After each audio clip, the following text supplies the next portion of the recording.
The ring on the table. Hook. 100 words. When Duchess Alara Whitcomb placed her wedding ring on the silver platter in front of her husband's mistress, the entire ballroom fell silent. 7 years of being invisible, 7 years of holding together an empire while being treated like furniture, ended in that single devastating gesture. No screaming, no tears, just one woman deciding she was done disappearing. What happened next tore apart the most powerful house in the realm and proved that the quietest person in the room had always been the most dangerous. If you want to see how a forgotten wife became unforgettable, stay until the end. Hit that like button and tell me in the comments what city you're watching from. The first crack in Alara Whitcomb's marriage didn't come with shouting or broken dishes. It came on a Tuesday afternoon when her husband walked past her in the hallway without looking up from his correspondence. She had been standing there with their 3-year-old daughter on her hip, trying to show him the child's first drawing. A lopsided house with what might have been a horse, or possibly a very unfortunate dog. Darian Whitcomb, Duke of Ashmont, strode past them both as if they were part of the wallpaper. "Darian?" she had said. He kept walking. "Darian?" She tried again, louder this time. His valet, trailing behind him, at least had the decency to look uncomfortable. Darian disappeared into his study. The door clicked shut with a finality that Alara would come to know intimately over the next 4 years. Their daughter, Rosalind, had looked up at her with those wide gray eyes, her father's eyes, and asked, "Is Papa angry?" "No, sweetheart," Alara had answered, adjusting the child on her hip. "He's just busy." It was the first of 1,000 small lies she would tell to protect her daughter from the truth, that they had become irrelevant. The thing about becoming invisible is that it doesn't happen all at once. It's erosion, not explosion. It's the dinner conversations that gradually stop including you. It's the way your husband begins discussing estate matters with his steward, but not with you, even though you're the one who's been managing the household accounts for 6 years. It's watching him laugh, actually laugh the way he used to laugh with you, at something his secretary said while you sit 3 feet away and he hasn't met your eyes in a week. Alara had married Darian Whitcomb when she was 19, the daughter of a respectable but financially struggling baronet. It wasn't a love match, not at first. Those were rare in their circles, but there had been respect, warmth even. He had seemed different from the other young lords, more thoughtful, less careless. On their wedding night, he had taken her hand and said, "I know this isn't what you would have chosen, but I hope we can make something good of it." And they had, for a while. She had thrown herself into being the Duchess of Ashmont with the same fierce determination she brought to everything. She learned the names of every servant, every tenant farmer, every business associate. She organized the household with precision, managed the social calendar, negotiated with difficult suppliers, and somehow made the sprawling Ashmont estate run like a well-oiled machine. When Darian's father died unexpectedly, leaving behind a mess of debts and poor investments, it was Alara who had sat up for 3 nights straight going through the books. It was Alara who had identified which properties could be sold, which investments needed to be cut, which alliances needed to be strengthened. She had been 23 years old, 6 months pregnant, and she had saved the Whitcomb fortune. Darian had kissed her forehead and called her brilliant. That was 5 years ago.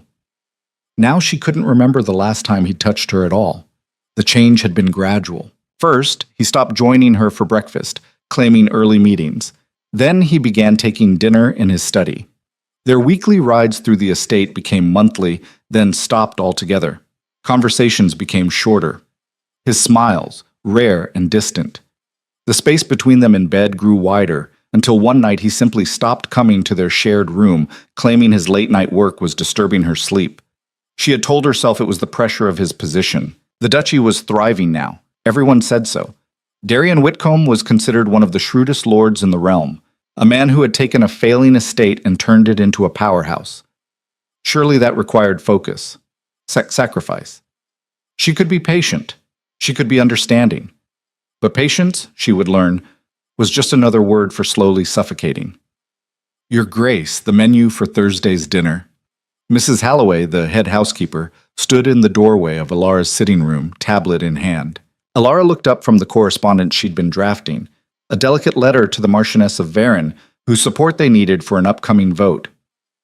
"Yes, Mrs. Halloway. Come in." They went through the details. 24 guests. The Vernons, the Castellans, the Ashfords, Lord Pembroke and his new wife, and of course Lady Seraphine Blackwood. Alara's pen paused imperceptibly at that name. Mrs. Halloway noticed. The woman had worked in this house for 30 years. She noticed everything. Should I, Mrs. Halloway began carefully, place Lady Blackwood near the Duke as usual? As usual. As if it were normal for a man's business associate to attend every function, to sit at his right hand, to whisper in his ear while his wife smiled politely from the other end of the table. Yes, Alara said, her voice level. The usual arrangements will be fine. After Mrs. Halloway left, Alara sat very still. Through the window she could see the gardens she had redesigned 3 years ago. The rose arbor where she sometimes read to Rosalind. The fountain that had been broken when she arrived and now functioned perfectly because she had personally overseen its repair. She had built this, all of it. The smooth-running household, the strategic alliances, the social connections that kept the Whitcomb name powerful. And no one knew. They thought it was all Darien, brilliant, capable Darien.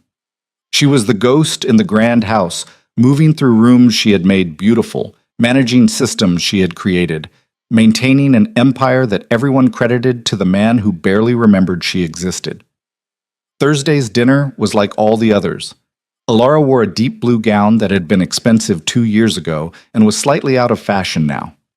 Darien hadn't looked at her long enough to notice, that she'd been wearing the same rotation of dresses for months, carefully letting out seams and updating trim to make them last. The household budget was generous, but she had learned to allocate most of it elsewhere, to the servants' wages, which she had quietly raised, earning their loyalty, to the maintenance that kept the estate pristine, to the gifts and gestures that maintained their social standing. Her own wardrobe was the easiest place to cut.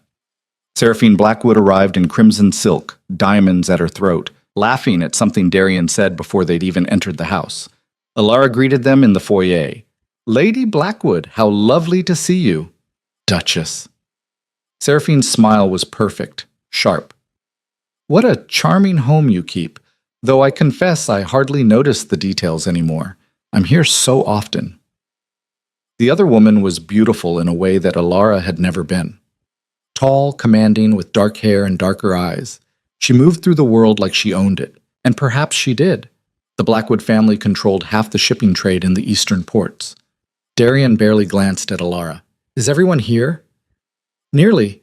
The Ashfords sent word they'll be a few minutes late. He was already walking away, Seraphine at his side, discussing some trade agreement. Lord Pembroke's new wife, a sweet girl barely 20, appeared at Alara's elbow.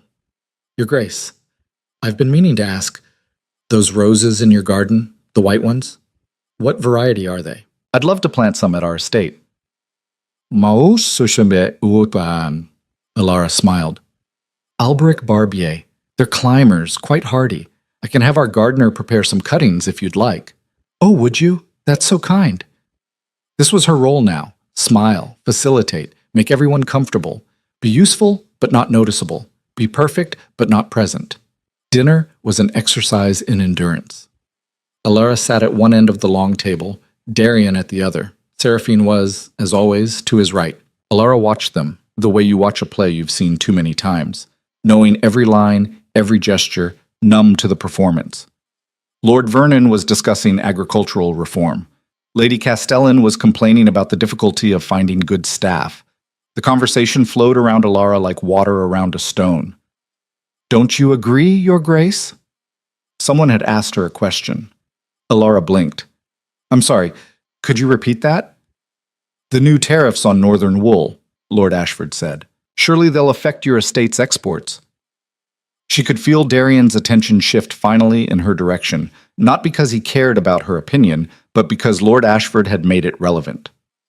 We've already adjusted our contracts to account for the increase, Alara said calmly. I negotiated extended terms with our buyers in Varenzia last month. The tariffs won't touch us for at least 2 years, and by then the political situation will have shifted. There was a moment of surprised silence. Several people looked impressed. Darien looked. She couldn't quite read his expression. Annoyed? Surprised that she was capable of independent thought? Well done, Lord Vernon said. Forward thinking. Seraphine laughed lightly. How fortunate the Duke has such a competent wife to handle these details. The words were perfectly polite. The tone suggested that handling details was something akin to arranging flowers. Trivial, decorative work. Alara smiled. Someone has to. The dinner continued. Alara stopped listening. She found herself studying the candelabra, counting the facets in the crystal. Anything to anchor herself to something real. This table. These chairs. This room. She had chosen all of it. After dinner, the men retreated for brandy and cigars. The women gathered in the drawing room for tea and gossip. Alara poured and smiled and said the right things at the right moments. "Your daughter must be, what, 4 now?" Lady Pembroke asked. 7, Alara said. "She turned 7 last month." "Oh, how time flies. You must have had a lovely celebration." "What, dear Yea, they had. Alara and Roslyn and the kitchen staff who had baked a cake. Darian had been in the capital on business. He'd sent a gift, an expensive doll that Roslyn had looked at with polite confusion, clearly preferring the set of watercolors Alara had given her. "Yes," Alara said, "quite lovely." Later, much later, after the guests had departed and the house had settled into silence, Alara checked on Roslyn. The girl was asleep, dark hair fanned across her pillow, one hand clutching the edge of her blanket. Alara stood in the doorway, watching her daughter breathe. This, at least, was real. This, at least, mattered. She found Darian in his study, still working. She hesitated in the doorway, wondering if he would even notice she was there. He didn't look up. "Did the evening go well?" "Yes. Lord Vernon expressed interest in the land near the eastern border. I think he's preparing to make an offer." We should consider it." Silence. The scratch of his pen on paper. "Darian." Her voice came out softer than she intended. "Yes?" "When was the last time we had a conversation? A real one?" His pen paused. He looked up, frowning slightly, as if she'd asked him to solve a particularly tedious math problem. "We're having one now." About something other than estate business or social obligations. He leaned back in his chair, studying her with what looked like faint confusion. Something wrong? Was something wrong? 7 years of marriage reduced to hallway passings and impersonal efficiency. A child he barely knew. A wife he'd stopped seeing. "No," she said. "Nothing's wrong." She left before he could respond, climbing the stairs to her empty bedroom. She sat at her writing desk and pulled out her private journal, a leather-bound book that she kept locked in the bottom drawer. March 12th. Another dinner. Another evening of being furniture. Dee spoke to me twice, once to confirm the menu, once to ask if Lord Vernon's carriage had arrived. He laughed 4 times during dinner, all at things S said. I can't remember the last time he laughed at something I said. Can't remember the last time I said anything worth laughing at. R. Asked today why Papa doesn't eat breakfast with us. I told her he's busy. She's 7 years old and already learning that being busy is more important than being present. I should be angrier. I keep waiting to be angry. Instead, I'm just tired. She locked the journal away and prepared for bed. Through the wall, she could hear Darian moving around in his own room, so close, so impossibly far. Sleep didn't come easily. When it did, she dreamed of running through empty hallways, calling out, but no sound came from her throat. No one could hear her. No one ever had. The breaking point, when it finally came, wasn't dramatic. That was the strange part. No screaming match, no discovered affair, though everyone, including Alara, knew about Seraphine by then. It was simply a Tuesday in late spring when Alara sat in her sitting room going through the household accounts and realized she couldn't breathe. Not metaphorically, literally. Her chest was tight, her hands were shaking, and the numbers on the page blurred together. She set down her pen very carefully. She folded her hands in her lap. And she made a decision. That evening, she asked Mrs. Halloway to join her in the study. "I need you to help me with something," Alara said, "and I need your discretion." Mrs. Halloway had been with the Whitcomb household since before Alara was born. She had steady hands and steadier loyalty. To the house, yes, but more than that, Alara suspected, to the idea that a house should be run properly. "Of course, Your Grace. I'm going to start keeping a record," Alara said, "of everything I do, every decision I make, every problem I solve, every alliance I maintain. Every single thing that keeps this estate running. I want documentation." Mrs. Halloway's expression didn't change, but something shifted in her eyes.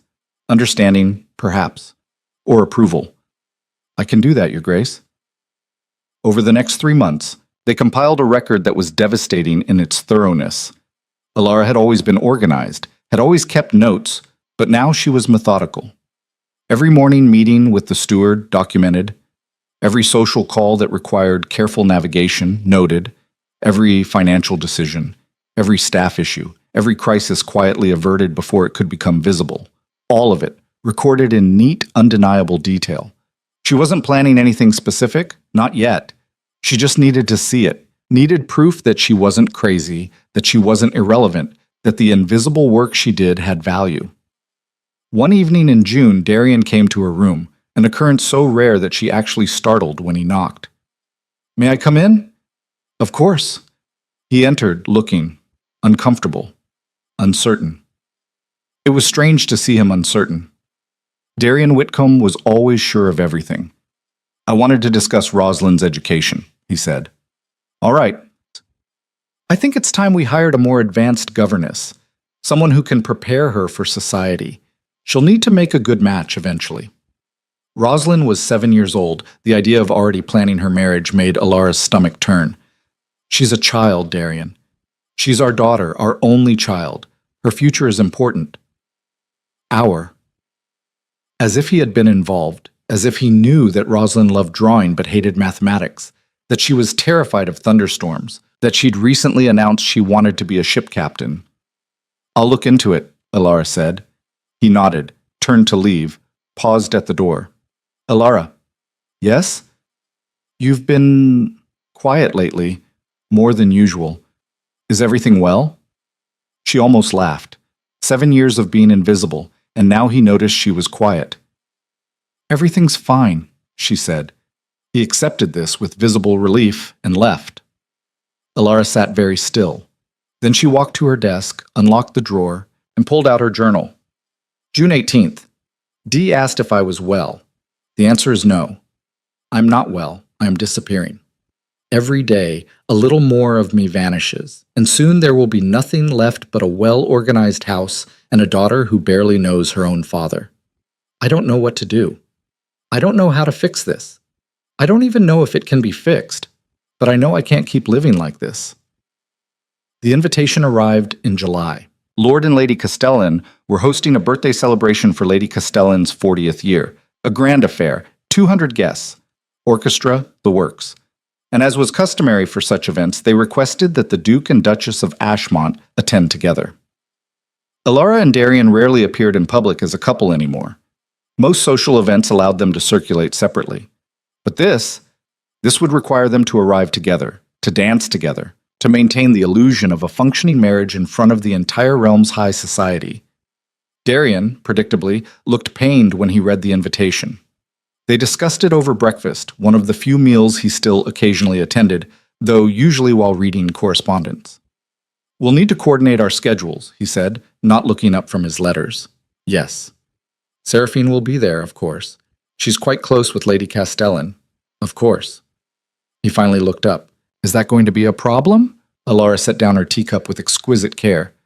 "Why would it be a problem? He seemed to struggle for words. "I know people talk." "People always talk, Darian. That's what people do." "It's not what they think." He said it quickly, defensively. "Seraphine is a business associate. The Blackwood shipping contracts are crucial to our trade agreements. I haven't said otherwise.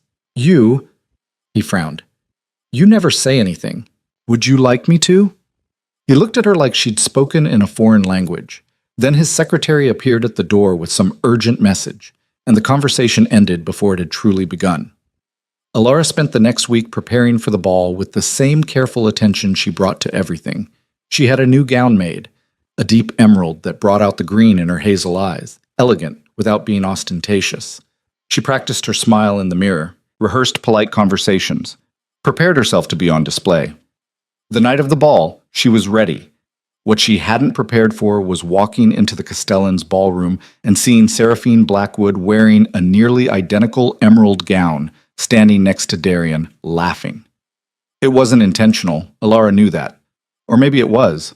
There were only so many dressmakers in the capital, and Seraphine certainly had the connections to find out what the Duchess of Ashmont had ordered. But intentional or not, the effect was devastating. Two women in matching dresses, the wife and the mistress, like some cruel cosmic joke. Alara saw the moment people noticed, saw the whispers start, the glances, the poorly concealed amusement. Darian saw too. He had the decency to look uncomfortable. Alara, It's fine, she said. Her voice came from somewhere far away. These things happen. She spent the first hour of the ball doing what she did best. Being gracious, being charming, pretending everything was fine. She danced with Lord Vernon, with young Lord Pembroke, with a dozen other men whose names she barely registered. Through it all, she watched Darian and Seraphine, watched the easy way they stood together, the comfortable intimacy of their conversation. He smiled at her the way he used to smile at Alara, a lifetime ago. The thing that finally broke her wasn't dramatic. It was small, almost trivial. She saw Seraphine adjust Darian's collar, a gesture of casual intimacy, the kind of thing a wife might do. And Darian didn't pull away. He laughed, said something Alara couldn't hear, and let this other woman touch him as if it were the most natural thing in the world. Alara excused herself from her dance partner and walked very calmly to the ladies' retiring room. She locked herself in a private chamber, and then, finally, she allowed herself to feel it. Not sadness, not even anger, just a clarity so sharp it hurt. She had been trying to save a marriage that only she was invested in saving. She had been managing an estate for a man who didn't value her contributions. She had been raising a daughter alone while pretending she had a partner. She had been living a lie, and she was done. When she emerged from the retiring room 20 minutes later, her eyes were dry and her mind was made up. She found Darian near the refreshment table, Seraphine at his side as always. "Darian, I need to speak with you." He looked annoyed at the interruption. "Can it wait? Lord Ashford and I are discussing—" "No," she said. "It can't." Something in her voice made him stop, made Seraphine take a small step back. Alara didn't want to do this here, in front of everyone. But maybe that was the point. Maybe she needed witnesses. Maybe she needed to make it real. "I'm leaving," she said. The words felt strange in her mouth. Foreign, but true. Darian blinked. "Leaving? The ball is barely—" "No, I'm leaving you." The conversations around them died. Silence rippled outward from where they stood. A stone dropped in still water. Darian stared at her. "What?" "I'm taking Roslyn and I'm leaving. You can keep the estate, the title, the business, all of it. I don't want any of it. I just want to stop being invisible." "Alara, you're being dramatic. I negotiated the Varenzia contracts. I saved the Ashmont estate from bankruptcy. I maintain every political alliance that keeps this family powerful. I run this household, raise our daughter, and manage every aspect of the life you take credit for. And you don't even see me." Her voice wasn't loud, but everyone heard it. The ballroom had gone completely silent. "I have spent 7 years disappearing," she continued, "and I'm done. I'm done being furniture in a house I built. I'm done being married to a man who doesn't know me. I'm done pretending this is a partnership when I've been alone from the beginning." Darian's face had gone pale. "This isn't the place?" "There's never a place, Darian. There's never a time. So here's as good as any." She reached into her bag and pulled out the leather journal, the one where she'd documented everything. She set it on the table between them. "Read that if you want to understand what you're losing, or don't. I don't care anymore." She turned to go, then stopped. Seraphine was standing there, looking uncomfortable for the first time since Alara had known her. Alara reached up and removed her wedding ring, a simple gold band that had felt heavier every year she wore it. She placed it carefully on the table next to the journal. "You can have it," she said to Seraphine. "Not cruel, not bitter, just tired. Heaven knows he pays more attention to you." Then she walked out. Behind her, the ballroom erupted into chaos. Whispers, gasps, shocked murmurs. She heard Darian call her name, but she didn't stop, didn't look back. She walked out of the Castellan estate, found her carriage, and gave the driver a single instruction. "Home. I need to pack." As the carriage pulled away, she looked out the window at the glittering ballroom, at the life she was leaving behind, and for the first time in 7 years, Alara Whitcomb felt like she could breathe. The servants heard about it before she even arrived home. Alara could see it in their faces when she walked through the door. The wide eyes, the hushed whispers that stopped the moment she entered a room. News traveled fast in their world, carried on the tongues of coachmen and ladies' maids, spreading through the servant networks faster than any official messenger could ride. The Duchess of Ashmont had walked out on her husband, in front of everyone, at the Castellan ball. Mrs. Halloway met her in the foyer, her expression carefully neutral. "Your Grace, I need to pack," Alara said. "Tonight, just essentials. I'll send for the rest later." "Of course." Mrs. Halloway didn't ask questions, didn't offer opinions. She simply nodded and began giving quiet orders to the staff. Alara climbed the stairs to Rosalind's room. Her daughter was asleep, curled around her favorite stuffed rabbit, a worn thing that Alara had sewn herself when Rosalind was 2. The girl's face was peaceful in sleep, unaware that her world was about to shift. Alara sat on the edge of the bed and gently shook her daughter's shoulder. "Rosalind, sweetheart, wake up." Gray eyes blinked open, Darian's eyes in her daughter's face. "Mama? We're going on a trip." "Now?" Rosalind sat up, confused. "It's dark." "I know, but we need to go tonight. Can you be brave for me?" Rosalind studied her mother's face with a seriousness that made Alara's heart ache. 7 years old and already learning to read the spaces between words. "Is Papa coming?" "No, sweetheart. It's just us." "Is he angry?" Alara pulled her daughter close. "This isn't about anger. This is about making things better. You trust me, don't you?" Rosalind nodded against her shoulder. "Then get dressed. Warm clothes. We'll make it an adventure." 20 minutes later, they were loading a single trunk into a carriage. Alara had packed quickly. Clothes for her and Rosalind, a few books, some jewelry she could sell if necessary, and the leather journal she'd left on the table at the ball. Darian wouldn't have touched it, she knew. He never touched anything that might require actual emotional engagement. Mrs. Halloway appeared with a basket of food and a thick envelope. "Provisions for the journey, and this." She pressed the envelope into Alara's hands. "From the household fund. Don't argue." Alara looked down at the envelope. It was heavy with coin. "Mrs. Halloway, I can't. You've been paying us above standard wages for 3 years from your personal allowance," Mrs. Halloway said quietly. "We all knew. We all noticed. This is a fraction of what you're owed." Alara's throat tightened. "Thank you. Where will you go?" "The cottage in Millbrook." Mrs. Halloway nodded. The cottage had been part of Alara's dowry, a small property an hour's ride from the capital, barely more than a hunting lodge. Alara had never visited it, had almost forgotten it existed. "It's not much," Mrs. Halloway warned. "It's mine, that's enough." The older woman's expression softened. "He'll come after you." "Let him." Alara climbed into the carriage. Rosalind was already curled up on the seat, clutching her rabbit. As the carriage pulled away from Ashmont House, Alara looked back once. The windows glowed with warm light, making the stone facade look almost welcoming. A beautiful prison was still a prison. She didn't look back again. The cottage in Millbrook was worse than she'd imagined. They arrived just after dawn to find a building that looked like it had been abandoned for a decade, which, essentially, it had. The roof sagged in one corner, the windows were thick with grime. The front door stuck in its frame and required 3 hard shoves to open. Inside, dust covered everything.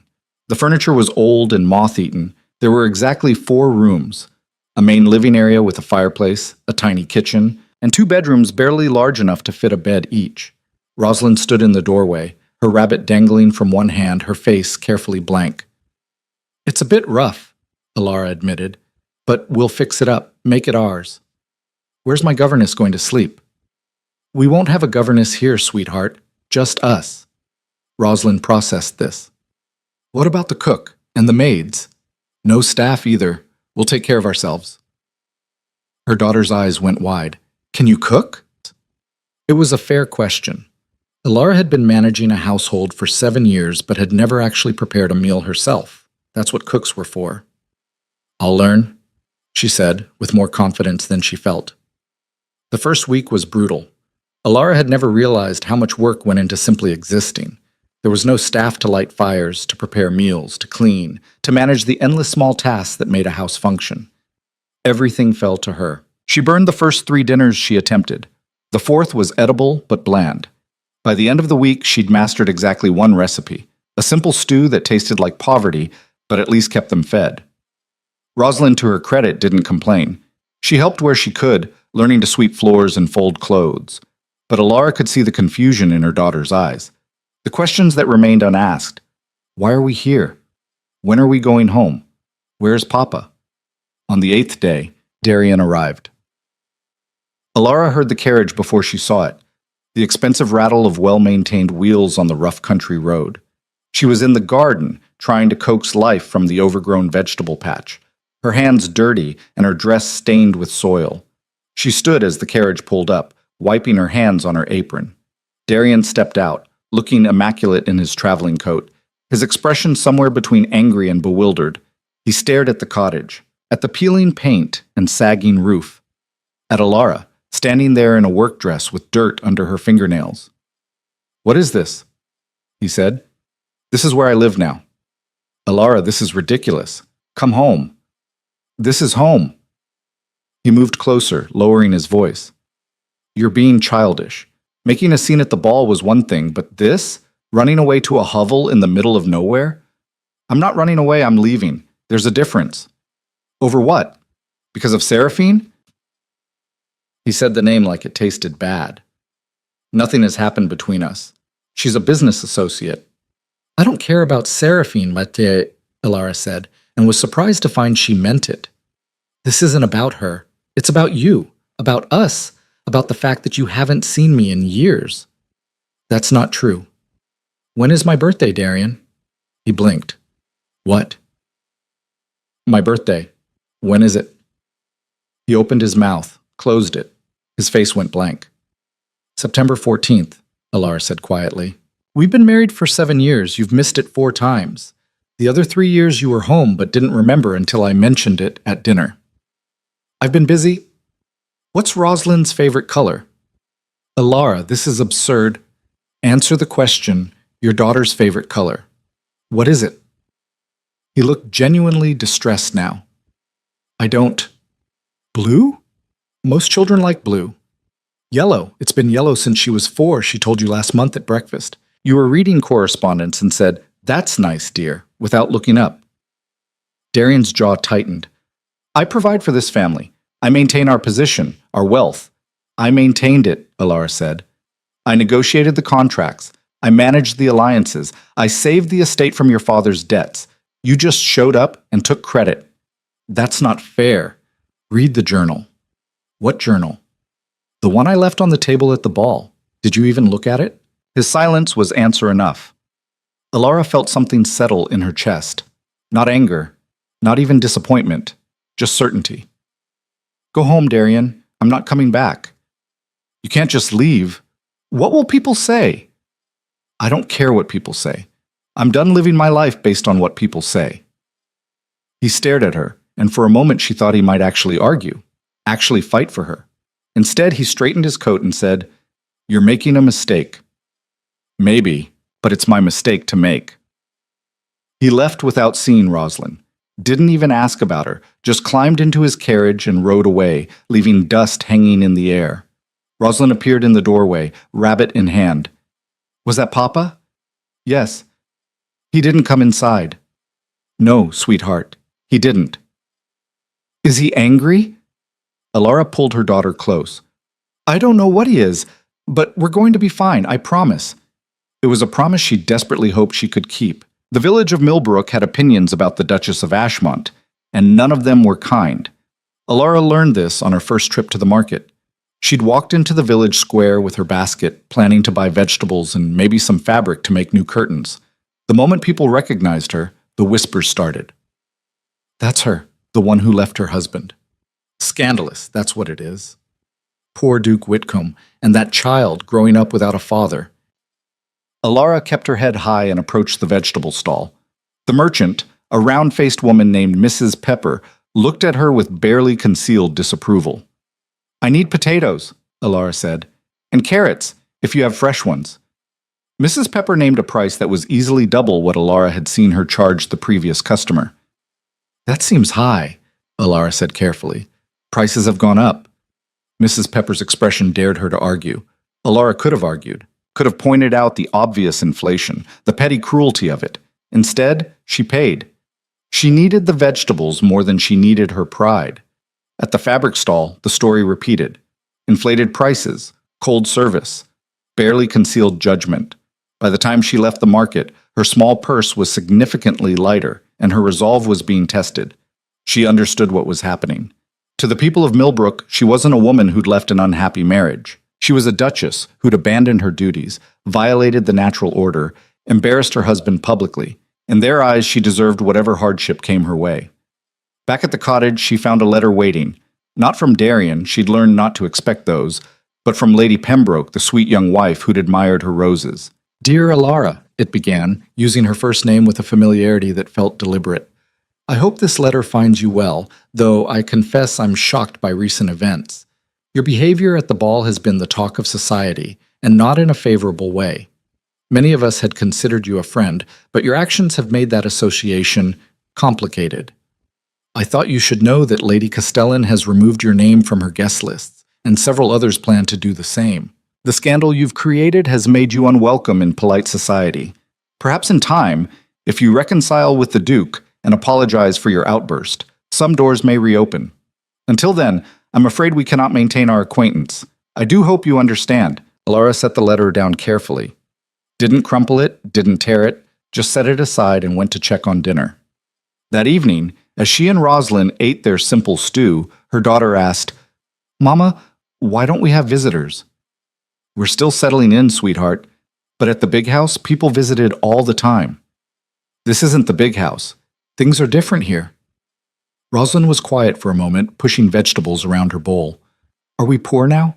The question hit harder than it should have. "No, we have enough. But we don't have servants, and our house is small, and the ladies at the market were mean to you. I heard them." Alara reached across the table and took her daughter's hand. "We have what matters. We have each other. We have a roof and food and safety. That's more than many people have." "But Papa has more." "Yes, he does. Don't you miss it? The big house and the nice dresses and all the people?" Alara thought about it honestly. Did she miss the luxury, the comfort? Sometimes. But she didn't miss feeling invisible. Didn't miss the loneliness that had somehow been worse when surrounded by people. "I miss some things," she said, "but I don't miss being unhappy." Rosalind seemed to accept this, though Alara could see the wheels turning in her young mind, trying to understand why having less could somehow be better. 3 weeks into their new life, the true cost of Alara's decision became clear. A letter arrived from the Whitcomb family solicitor. Formal, cold, laying out the terms of what amounted to a financial siege. The household accounts that Alara had managed, frozen. Her access to the estate funds, revoked. Her personal allowance, stopped. Even the small inheritance from her father, which had been held in trust by the duchy, inaccessible. She was being cut off. Systematically, thoroughly, legally. The letter included one additional note. The Duke is willing to negotiate a reasonable settlement, provided the Duchess returns to Ashmont House and ceases this unfortunate episode. Alara sat in the cottage's tiny kitchen, reading the letter 3 times, feeling the walls close in. She'd known this might happen, had prepared for it mentally, but the reality was still crushing. She had the money Mrs. Halloway had given her, some jewelry she could sell. The cottage itself. It was more than nothing, but it wasn't enough to sustain them indefinitely. She needed income, needed a way to support herself and Rosalind that didn't depend on Darian's mercy. The problem was that duchesses weren't trained for employment. She could manage a household, negotiate social contracts, organize events, all skills that were valuable in her former world, but worthless here.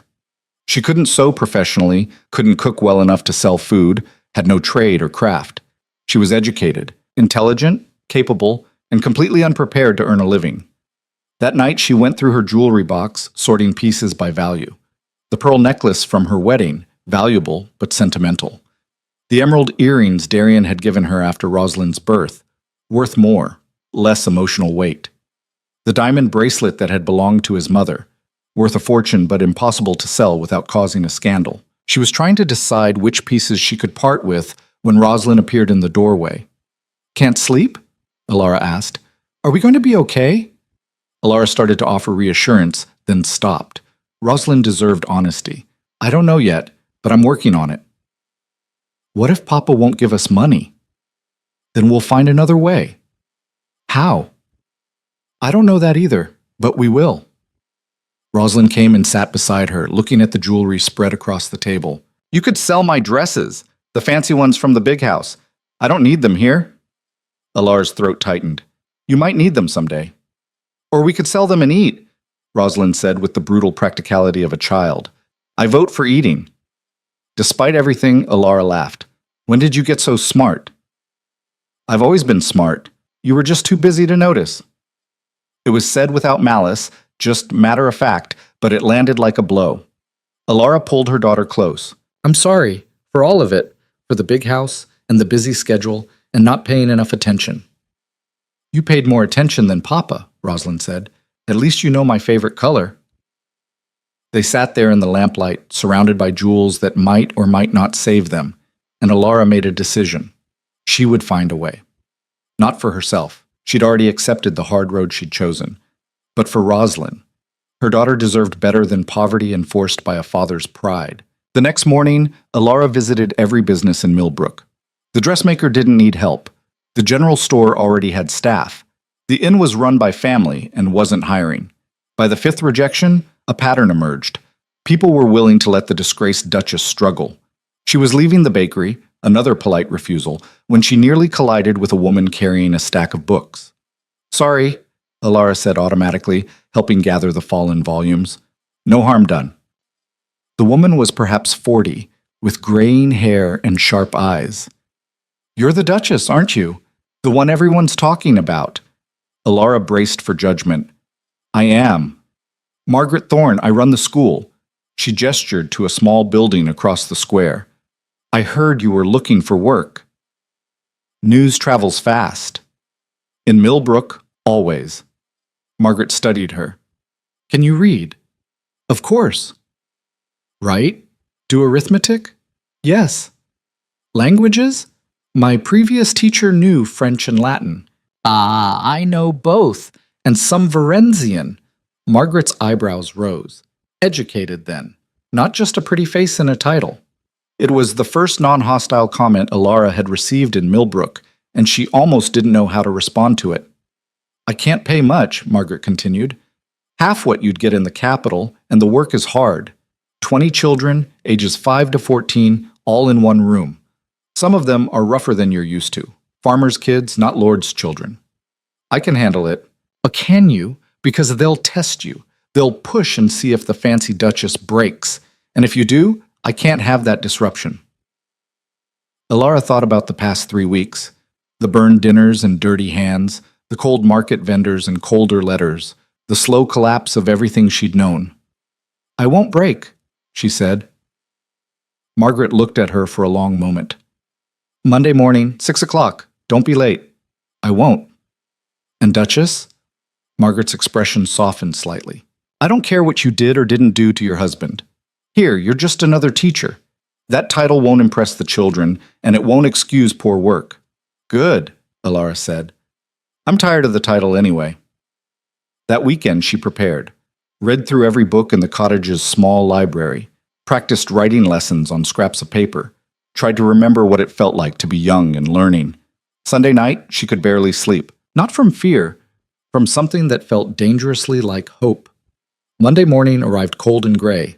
Alara dressed in her simplest dress, tied her hair back, and walked to the school with Rosalind in tow. The schoolhouse was a single room with rough wooden benches and a chalkboard that had seen better days. The children were already there, ranging from tiny ones barely old enough to hold a pencil to gangly teenagers who looked like they'd rather be anywhere else. They stared at her with undisguised curiosity. Whispers rippled through the room. That's the Duchess. The one who ran away. My ma says she's a scandal. Margaret appeared at Alara's elbow. Children, this is Mrs. Whitcomb. She'll be assisting with lessons. Mrs. Whitcomb, not Duchess, not your Grace, just Mrs. It felt strange and liberating at the same time. Good morning, Alara said. Her voice came out steadier than she felt. A boy in the back, maybe 13, with the build of someone who worked in the fields, raised his hand. Is it true you left your husband at a ball in front of everyone? Thomas, Margaret warned. "I'm just asking what everyone wants to know." Alara looked at the sea of faces, all of them waiting to see if she'd lie or deflect or play the Duchess. "Yes," she said simply. "I did." "Why?" This from a girl in the front, younger, with genuine curiosity rather than malice. "Because I was unhappy, and I decided I'd rather be poor and honest than rich and miserable." "Are you poor now?" the girl asked. "Compared to before?" "Yes." "Do you regret it?" Alara thought about the cottage with its leaking roof, the market vendors who overcharged her, the jewelry she'd sold last week to buy winter coats, the way Rosalind had learned to help cook without complaint. "No," she said, "I don't." The children seemed to accept this. Thomas in the back nodded like she'd passed some test. The young girl smiled. "Now," Alara said, picking up a piece of chalk, "who can tell me what they know about grammar?" The day was chaos. The children were loud, energetic, and completely unlike the docile students she'd imagined. They interrupted, argued, threw things when they thought she wasn't looking. By noon, Alara's voice was hoarse and her head was pounding, but she didn't break. When the final child left at 3 o'clock, Margaret found her sitting at the desk, exhausted. "Well," Margaret said, "you survived day 1. Barely. That's more than my last assistant managed. She quit after 2 hours." Margaret paused. "You did well, better than I expected." "They're good children, just energetic. They're devils in small bodies, and they'll make your life miserable if you let them. But yes, they're good." Margaret hesitated. "I heard what you said, about being poor and honest. I meant it. I believe you. The question is whether you'll still mean it in 6 months when winter hits and the roof leaks and you're wearing the same 3 dresses on rotation. I guess we'll find out." Margaret nodded. "I guess we will." Alara collected Rosalind, who'd spent the day in class with the younger children and seemed to have made friends, and walked home. Her feet hurt, her back ached, and she'd earned less in a day than she used to spend on a single dinner party.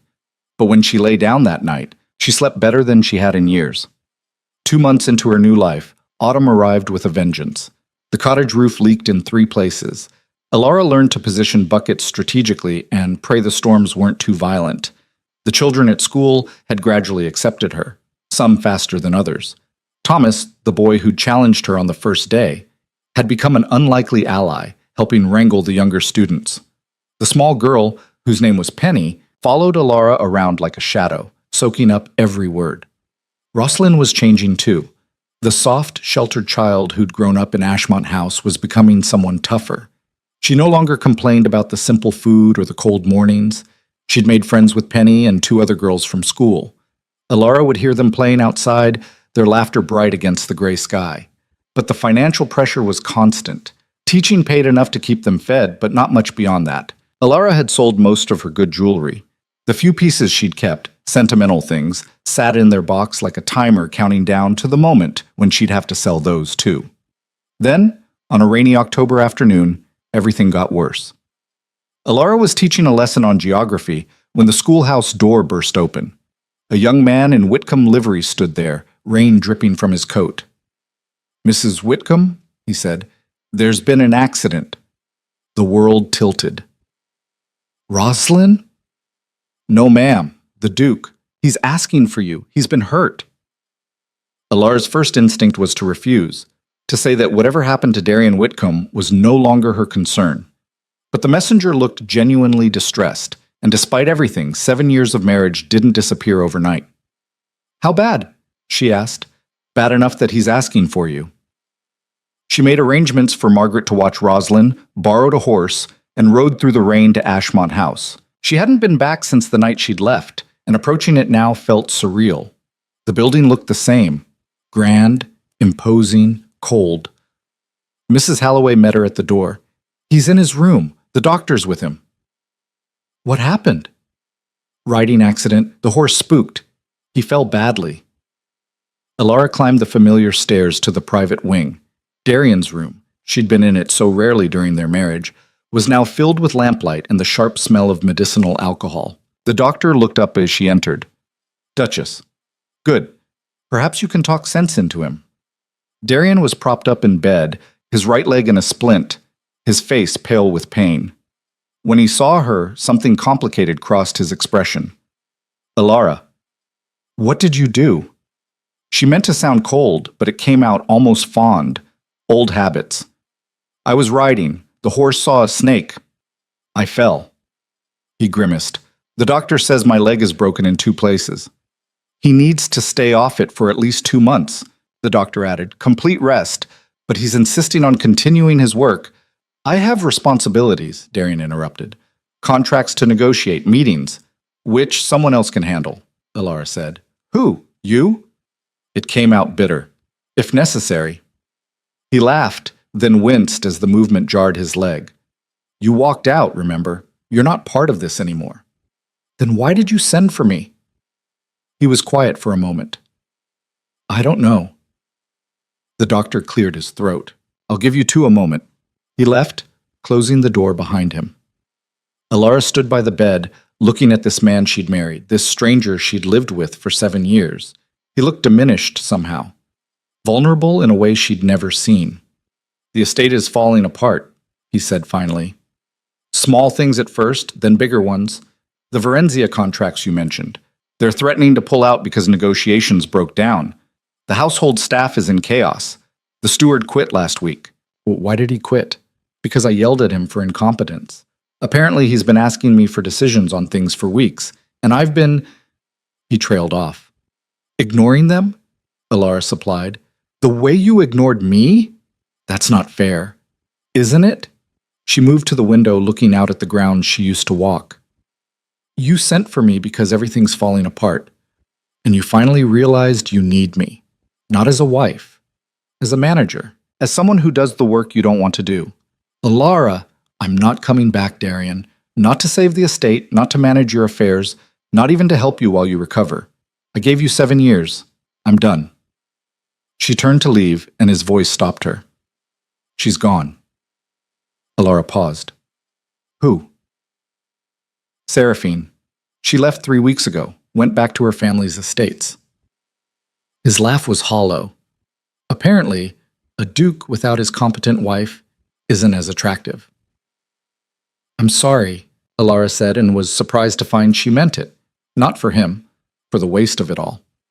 Are you happy? He asked. In that cottage? Teaching farmers' children? Living in poverty? She thought about it. The leaking roof and the simple food, the children who challenged her every day, the ache in her back from scrubbing floors, the pride of earning her own way. Happier than I was here, she said.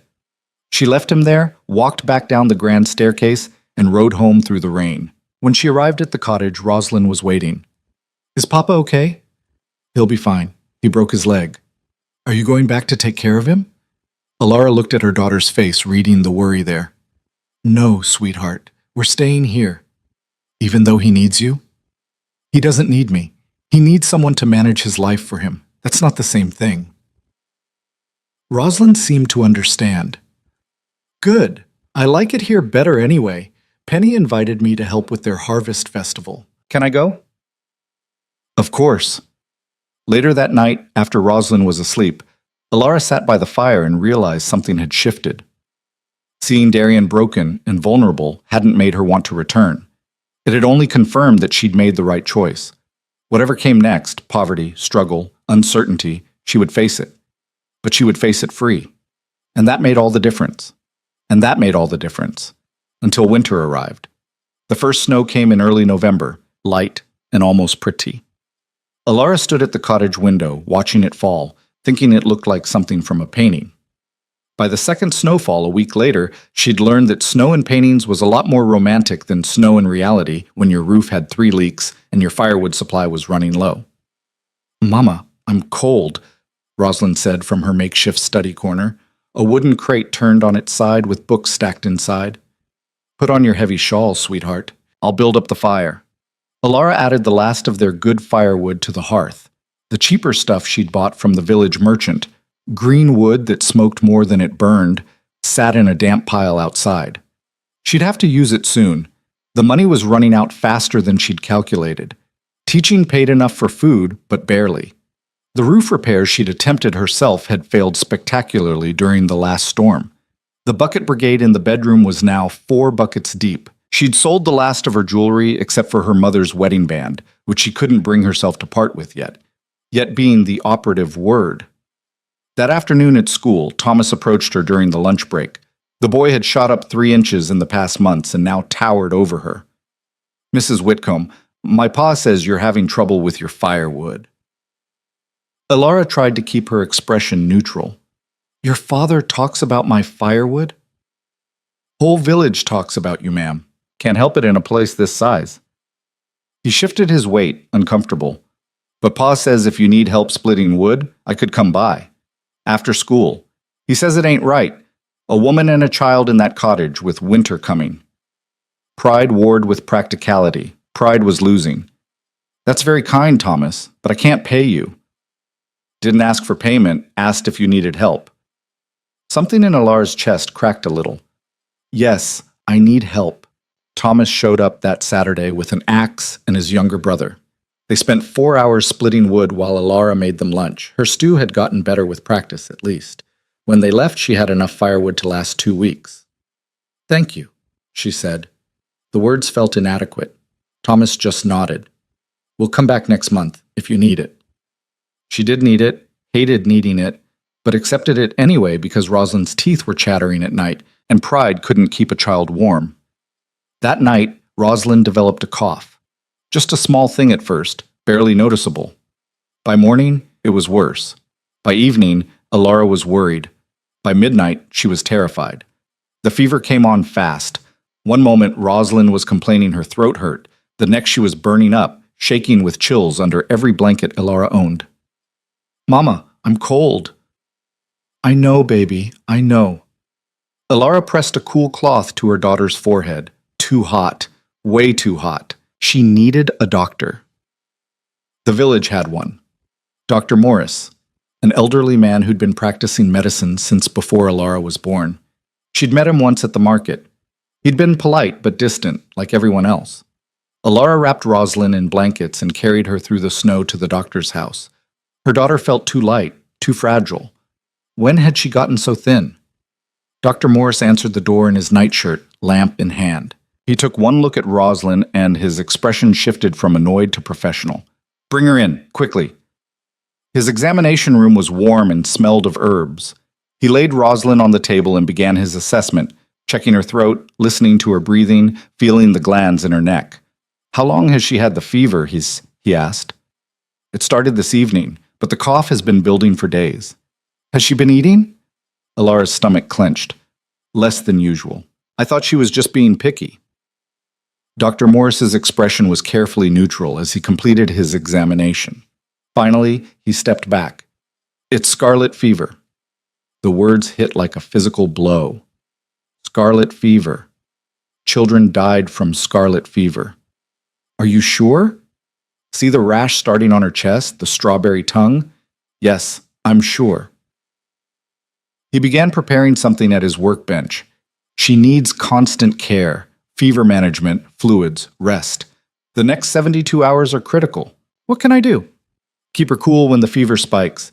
Make sure she drinks. Water, broth, whatever she'll take. Watch for the rash spreading. If she starts having trouble breathing, come get me immediately." He handed her a small bottle. "Willow bark extract for the fever. 2 drops in water every 4 hours." Elara took the bottle with shaking hands. "How much do I owe you?" "We'll settle accounts later. Right now, focus on your daughter." She carried Rosalind home through the snow, each step careful, each breath a prayer to nothing in particular. Inside the cottage, she set up a vigil by her daughter's bedside. The hours blurred together. Fever spiked. Elara cooled it with wet cloths. Rosalind shook with chills. Elara piled on blankets. The rash spread across her daughter's chest and arms, angry and red. Elara tried not to panic. By the second day, Rosalind was barely conscious. She'd stopped complaining about being cold or hot or uncomfortable. She just lay there, eyes half open, breathing too fast. "Rosalind, sweetheart, you need to drink." Elara held a cup to her daughter's lips. "Just a little, please." Rosalind's eyes focused on her, glazed with fever. Is Papa coming? The question broke something. Do you want him to come? I don't know. Maybe. I'm scared, Mama. I know, baby, but you're going to be fine. You're strong. You always say that. But what if I'm not? Alara had no answer. She just held her daughter's hand and kept the vigil. On the third day, someone knocked. Alara dragged herself to the door, exhausted and terrified, to find Margaret from the school standing there with a basket. Heard about Rosalind, Margaret said. Brought soup and bread. How is she? Not good. Alara's voice cracked. The fever won't break. Margaret stepped inside without asking permission.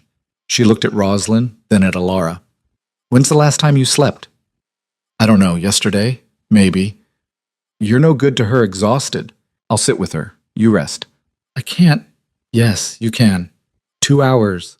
I'll wake you if anything changes. Alara wanted to argue but didn't have the strength. She collapsed on her own bed and was asleep in seconds. She woke to Margaret shaking her shoulder. Alara, someone's here. Alara stumbled into the main room, still half asleep. A man stood by the door, snow on his shoulders, expensive coat marking him as someone from a different world. It took her a moment to recognize him. Lord Vernon? She'd danced with him at a dozen balls. He was one of Darian's business associates. Mrs. Whitcomb. He looked uncomfortable. I heard about your daughter. I came to offer assistance. That's kind, but the Duke sent me, Vernon interrupted. He heard about the child's illness. He wants to bring her back to Ashmont House. The physicians there are better equipped. No. The word came out flat and hard. Vernon blinked. I understand there's tension between you and your husband, but surely the child's welfare. My daughter stays with me. Mrs. Whitcomb, be reasonable. You're living in poverty in a cottage that's barely standing. The child is seriously ill. Ashmont House has resources you don't. Heat, physicians, medication. And what does Darian want in return, Oton? Alara asked. Let me guess. I come back too. Play the dutiful wife, pretend the last 6 months never happened. Vernon had the grace to look ashamed. He wants his family back. He wants his manager back, his household organizer, someone to fix the mess he's made. Alara moved to the door, opening it. Tell the Duke thank you for his concern, but we're managing. Are you? Because from where I'm standing, you're letting pride kill your daughter. The accusation hit like a slap. Alara's hand tightened on the doorframe. Get out! Alara, shh! Get out! Vernon left. Alara stood in the doorway watching snow fall, wondering if he was right. If her pride was worth more than Rosalind's life. If she was being stubborn or strong or just stupid. Margaret appeared beside her. You did the right thing. Did I? What if she dies because I wouldn't? She's not dying. Her fever broke an hour ago while you were sleeping. She's going to be fine. Alara's knees went weak. What? Come see. Rosalind was awake, pale but conscious, sipping water from a cup. When she saw Alara, she managed a weak smile. Mama, you look terrible. Alara laughed and cried at the same time, gathering her daughter close. You scared me. I scared me too. Rosalind's voice was raspy but improving. Did I hear Papa's friend? Is he still here? No, sweetheart. He left. Oh. Rosalind was quiet for a moment. Are we going back to the big house? No, we're staying here. Good. I like it better here, even when I'm sick. Over the next week, Rosalind recovered slowly. The fever stayed down, the rash faded, color returned to her cheeks. Dr. Morris visited twice to check on her and refused payment both times, which made Alara suspicious until she overheard him talking to Margaret. Someone's got to look after them, he said. Whole village treating her like a criminal for leaving a bad marriage. It's shameful. Not everyone, Margaret said. Some of us remember what it's like to make hard choices. Alara filed that information away. Not everyone hated her, just most people. Rosalind's illness had cost them what little financial cushion Alara had left. The medicine, the extra firewood to keep the cottage warm, the food she couldn't prepare because she was too busy nursing her daughter. It all added up. By mid-November, Alara was looking at her mother's wedding band and trying to calculate how much it might fetch. Then the letter arrived. Not from Darian this time, from the Ashmont family solicitor. Formal, legal, devastating. Mrs. Whitcomb, it has come to the Duke's attention that you are living in circumstances unfit for raising the heir's daughter. As such, he is filing for custody of the child Rosalind Whitcomb, citing neglect and inadequate living conditions. A hearing has been scheduled for December 15th. You are required to appear. Failure to do so will result in automatic custody transfer. Alara read it 3 times, each word sinking in like a stone. He was trying to take Rosalind. She found Margaret at the school. I need help. Margaret read the letter, her expression darkening. That bastard. Can he do this? Legally? I don't know. You need a solicitor. Margaret paused. Do you have money for a solicitor? No. Then we need to find you one who will work for something other than money. Finding a solicitor willing to take on the Duke of Ashmont in a custody dispute for a client with no money was exactly as difficult as it sounded. Alara spent a week visiting every legal office within riding distance. Most turned her away at the door. The few who listened quoted fees she couldn't possibly afford. She was leaving the 5th rejection when she noticed a small office tucked between a cobbler and a bakery. The sign read, A. Fletcher Legal Services. The office was cramped and cluttered with papers. A woman sat at the desk, late 30s, dark hair pulled back severely, eyes that missed nothing. Can I help you? I need a solicitor, but I should tell you up front I can't pay. The woman's eyebrow rose. Then why are you here? Because my husband is trying to take my daughter, and I need someone who understands that not all fights are about money. Something shifted in the woman's expression. Sit down. Tell me everything. Alara told her. The marriage, the invisibility, the ball, the cottage, Rosalind's illness, the custody filing. All of it. When she finished, the woman, Anne Fletcher, sat back in her chair. The Duke has resources, connections. He'll paint you as an unstable woman who abandoned her duties and is now living in poverty. I know. They'll argue you can't provide for the child. That Ashmont house is objectively better for her welfare. I know that too. So why fight? Why not negotiate shared custody? Visit on holidays, summers? Because he doesn't want her, Alara said. He wants to punish me. And I won't let my daughter become a weapon in his war. Anne Fletcher studied her for a long moment. I had a husband once. Good man, everyone said. Respected. Successful. Her voice went flat. He hit me. For 5 years, he hit me, and I thought it was my fault. Thought I could fix it if I just tried harder. One day I realized I was going to die if I stayed. So I left. Lost everything. My home, my standing, most of my family. I'm sorry. Don't be. I rebuilt, studied law, became a solicitor, and now I spend my time helping women who society says don't deserve help. She pulled out a sheet of paper. I'll take your case. No fee. But you need to understand this is going to get ugly. He'll use everything against you. Every mistake. Every hardship. I understand. Do you? Because I need to know you won't break. I need to know you'll fight, even when it hurts. Alara thought about the past 6 months. The burned dinners and cold nights. The market vendors who overcharged her, and the society friends who'd abandoned her. Rosalind's fever and her own exhaustion. All of it. I won't break, she said. Anne Fletcher smiled. It wasn't a nice smile.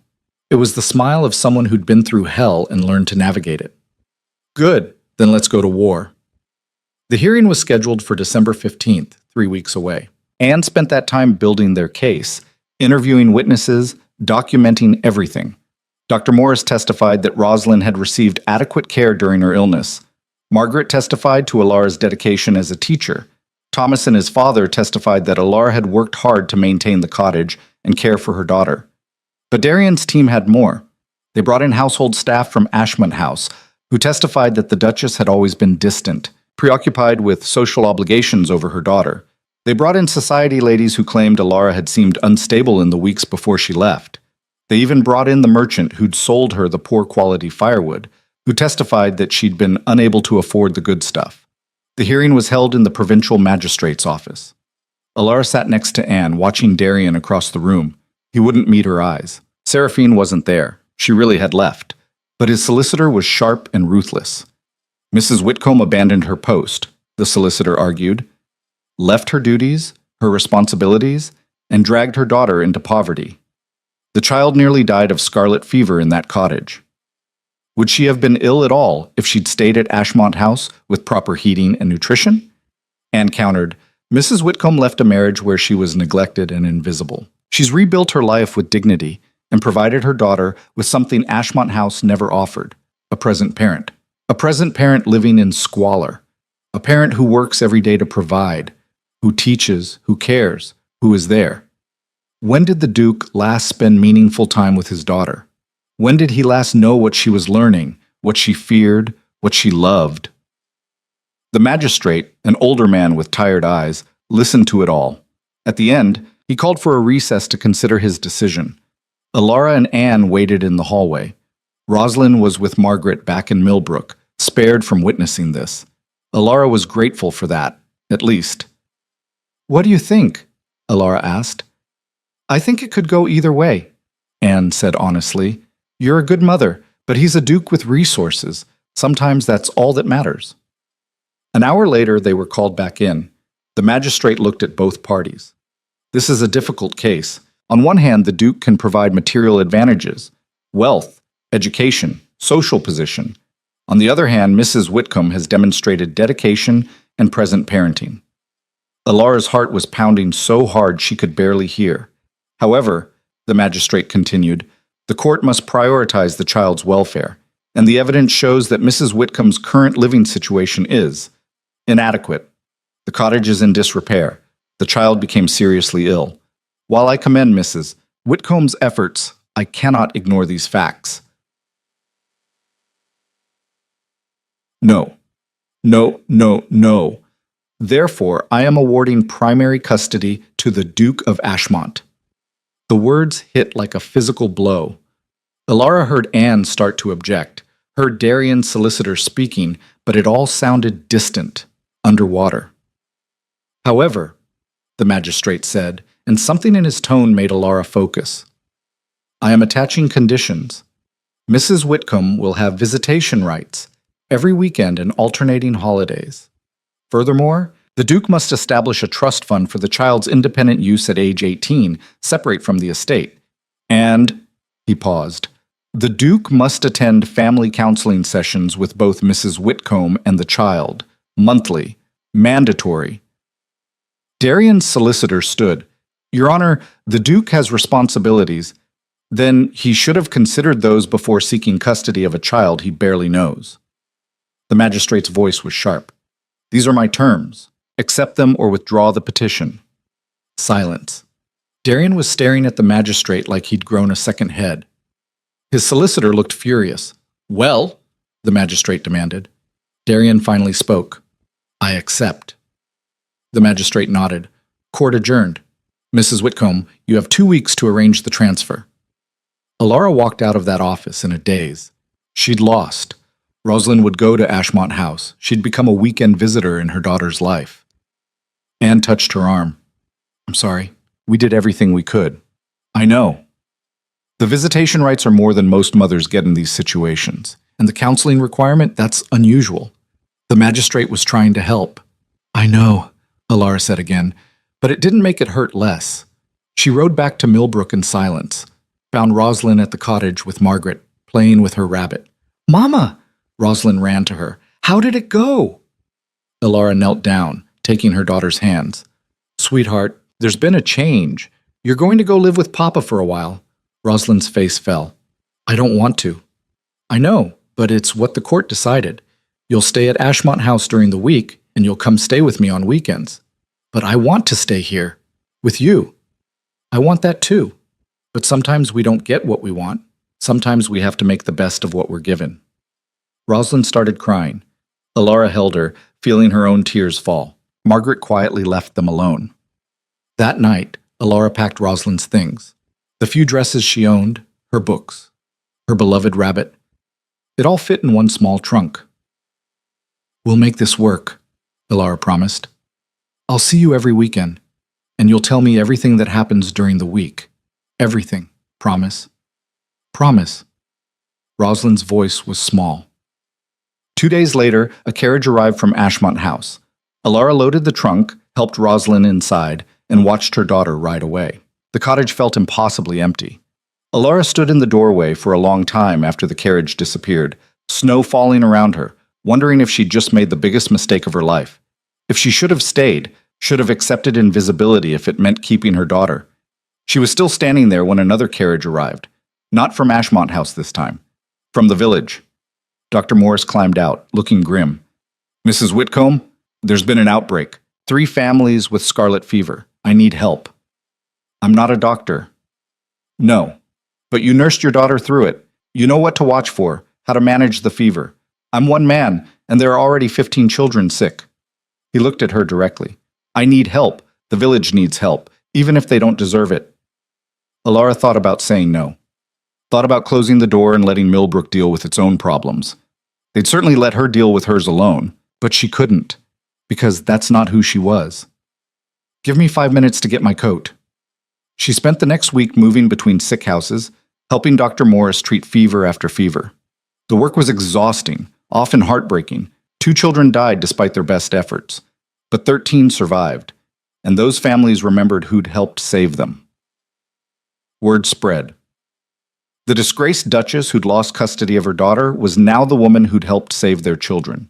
The narrative started to shift, slowly, grudgingly. Mrs. Pepper at the vegetable stall stopped overcharging her. The baker's wife started adding an extra roll to her orders.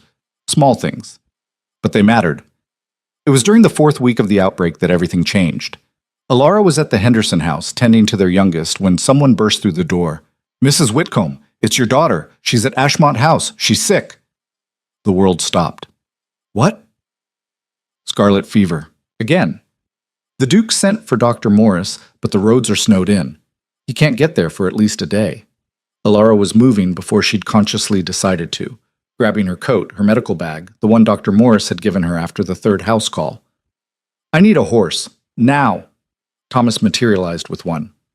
I'll ride with you. They rode through a blizzard, snow so thick Alara could barely see. The journey that should have taken an hour took 3.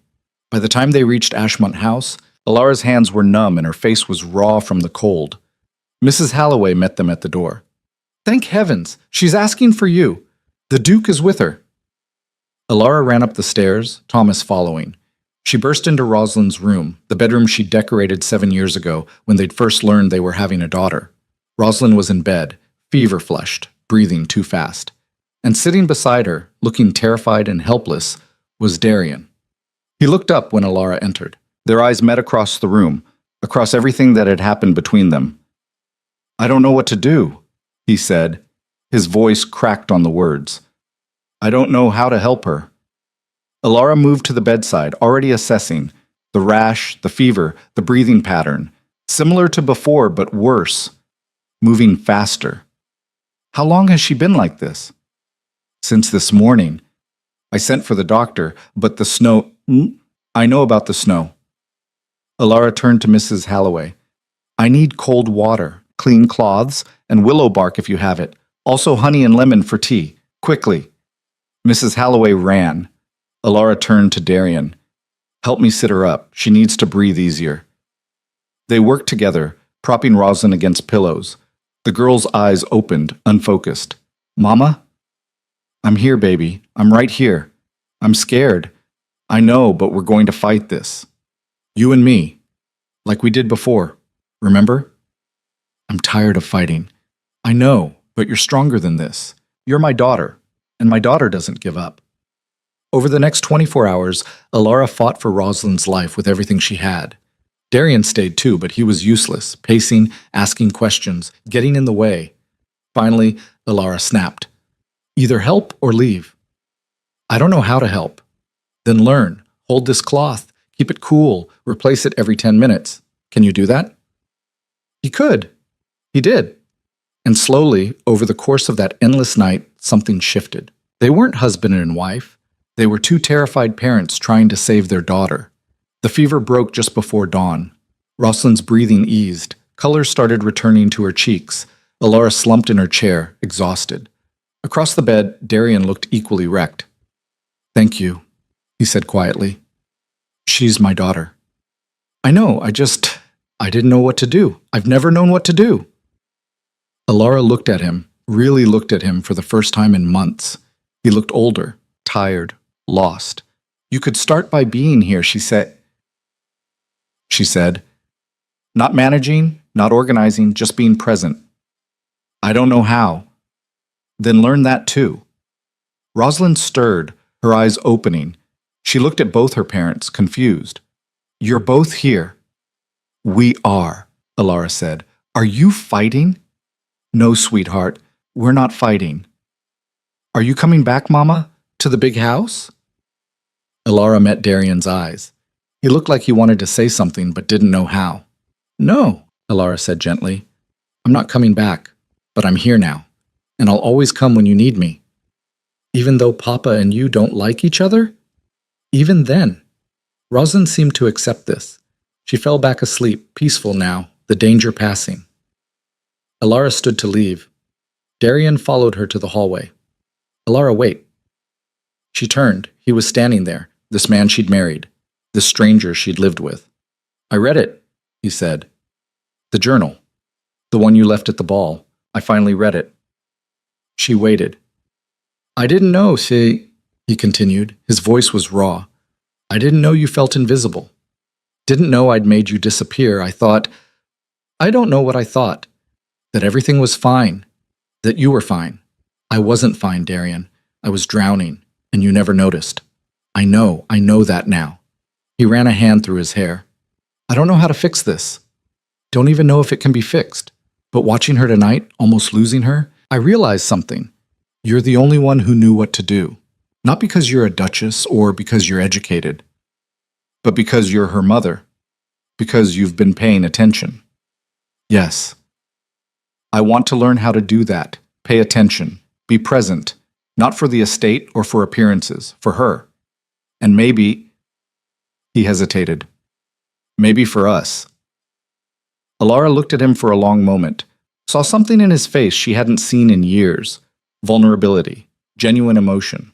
The man she'd married before he disappeared behind the title. I don't know if there's an us anymore, she said honestly. Too much has happened. Too much hurt. I know. But for Rosalind's sake, we need to figure out how to be in the same room without making her feel like she has to choose sides. The magistrate ordered counseling sessions. Yes. Maybe we should actually try. Really try, not just go through the motions. It was the most honest thing he'd said to her in years. Maybe, Alara said, maybe we should. She left Ashmont House as dawn broke, riding back through the snow to her cottage in Millbrook. The building looked smaller than ever, more broken, but it was hers. She was changing into dry clothes when someone knocked. Anne Fletcher stood on her doorstep, snow in her hair. I heard about Rosalind. Is she all right? She will be. Anne studied her face. And you? Alara thought about it. About the custody decision and the outbreak and Rosalind's fever. About Darian's confession and the impossible road ahead. I don't know, she said. Ask me again tomorrow. Anne smiled slightly. That's fair. She paused. I also came to tell you something. The magistrate, the one who heard your case, he's asked to see you, says it's urgent. Why? He wouldn't say, but he seemed concerned. They rode to the magistrate's office together. The man was waiting, looking grave. Mrs. Whitcomb, thank you for coming. He pulled out a folder. I need to tell you something about your case, something that didn't come out during the hearing. What is it? The Duke's petition for custody. It wasn't just about the living conditions or the scarlet fever. He looked uncomfortable. He filed documents claiming you were mentally unstable, that you'd had episodes of erratic behavior. He had 3 physicians ready to testify to that effect. Alara's blood went cold. That's not true. I know. That's why I rejected those documents. Told his solicitor if he pursued that line of argument, I'd hold him in contempt. The magistrate leaned forward. But here's what concerns me. The Duke was willing to lie, to destroy you legally to get custody. And men who lie once will lie again. What are you saying? I'm saying be careful. The custody arrangement I ordered, it's enforceable, but only if both parties follow the rules. If he decides to violate it, you'll need evidence, documentation, proof. He slid a second folder across the desk. This is everything from the case, as every testimony, every document. Keep it safe. You might need it. Alara took the folder with numb hands. Thank you.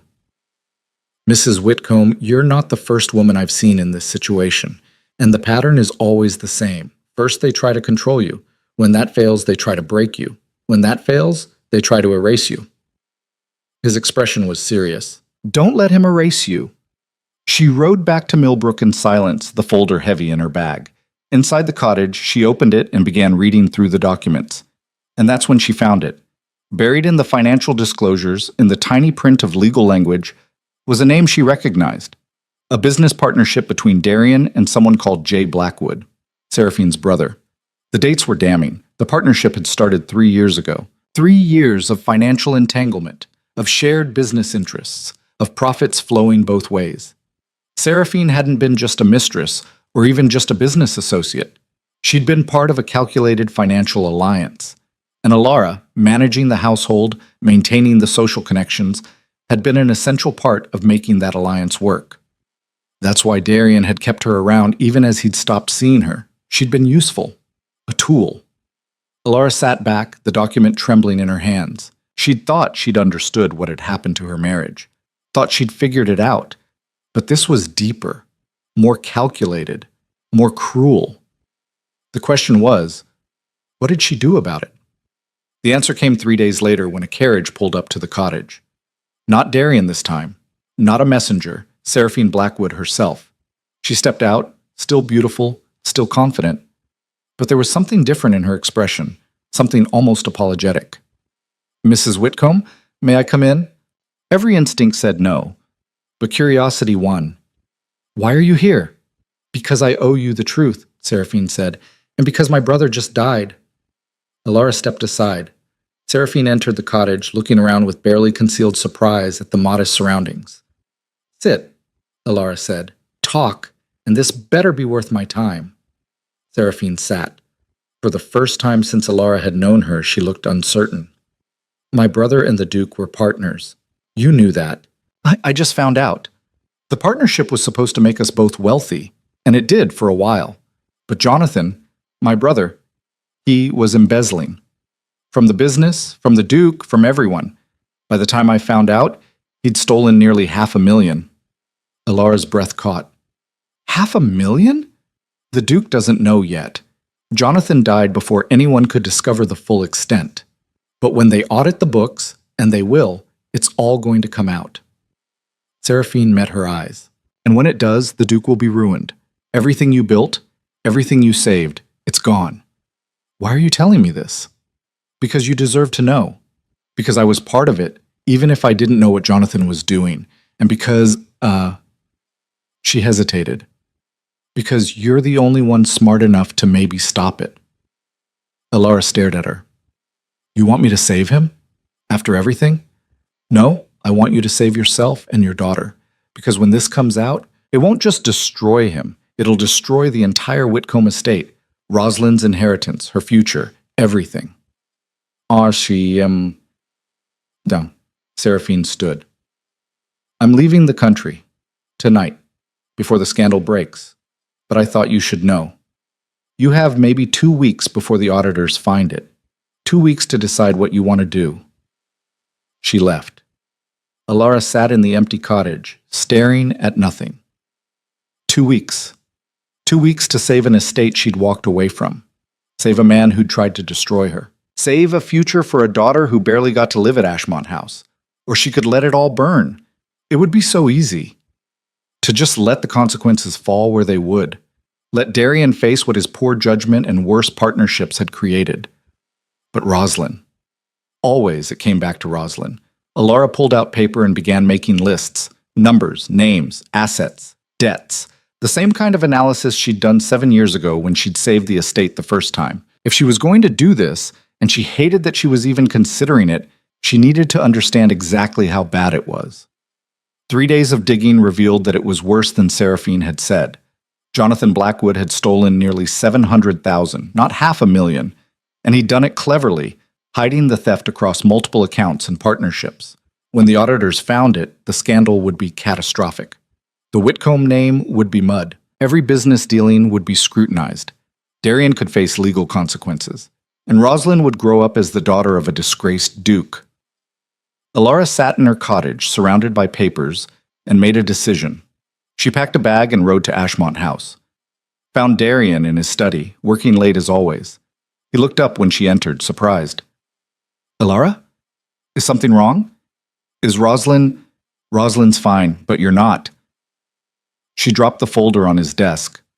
Read that. Then we need to talk. He read through those documents, his face growing paler with each page. When he finished, he looked up at her with something close to despair. This will ruin everything. I know. I didn't know about the embezzlement. I trusted him. I know that too. Alara sat across from him. But here's the question. Do you want to save it? Can it even be saved? Maybe. If we move fast. If we're smart. If we work together. She paused. Like we should have been doing all along. Darian studied her face. Why would you help me? After everything. I'm not helping you. I'm helping Rosalind. And maybe... She hesitated. Maybe I'm helping the person I used to be. The one who was good at fixing impossible situations. What do you need? Access to everything. Full financial records, all partnership agreements, every contract. And I need you to trust me completely. No questions, no second guessing. Can you do that? He looked at her for a long moment. Then he stood and retrieved a key from his desk drawer. This opens the safe in the library. Everything you need is there. It's yours. It was the most trust he'd shown her in 7 years. Alara took the key. One more thing. When this is over, when the estate is saved, if I can save it, I want the custody arrangement modified. Equal custody. Rosalind splits time between both households. Done. And I want the cottage deeded to me, legally, so it can never be taken away. Done. And monthly counseling. For real this time. All three of us working on being a family, even if we're not living as one. Yes, all of it. Whatever you want. Alara stood. Then let's get to work. We have 2 weeks to pull off a miracle.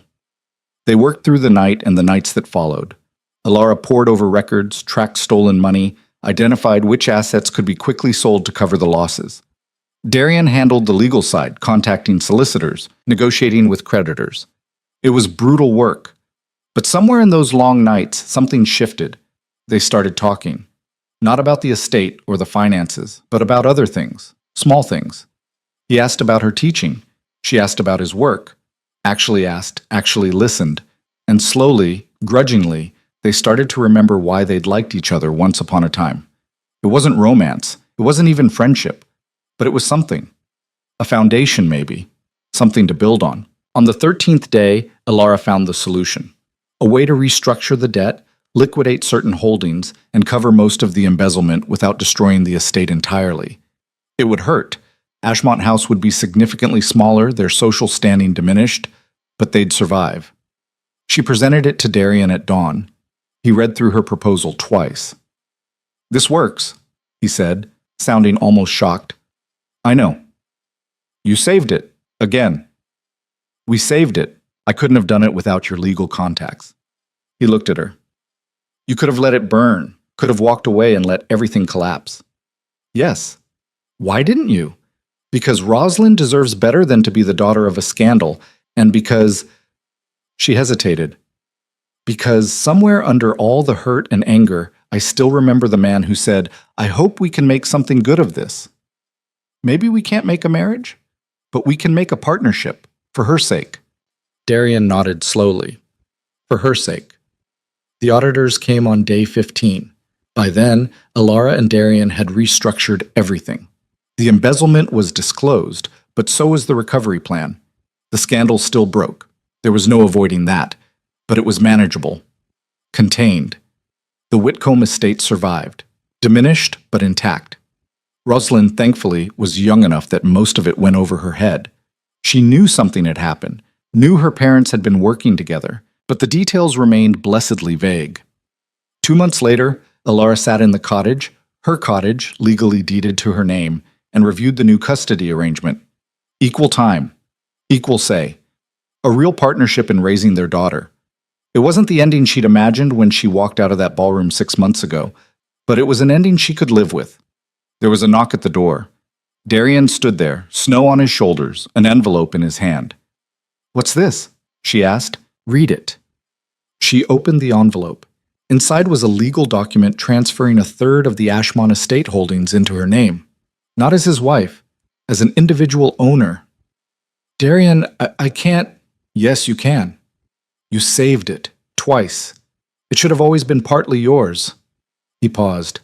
"I'm trying, Alara, to see you, to really see you. I know it's late. I know I've already lost you. But I want you to know I'm trying." She looked at the document, then at him. "This doesn't fix everything. I know. We're still separate, still living apart. I know that too. But it's a start." "Is it?" "Maybe." She folded the document carefully. "Ask me again in a year, after the counseling, after we figure out if we can be in the same room without hurting each other." He nodded. A year, then.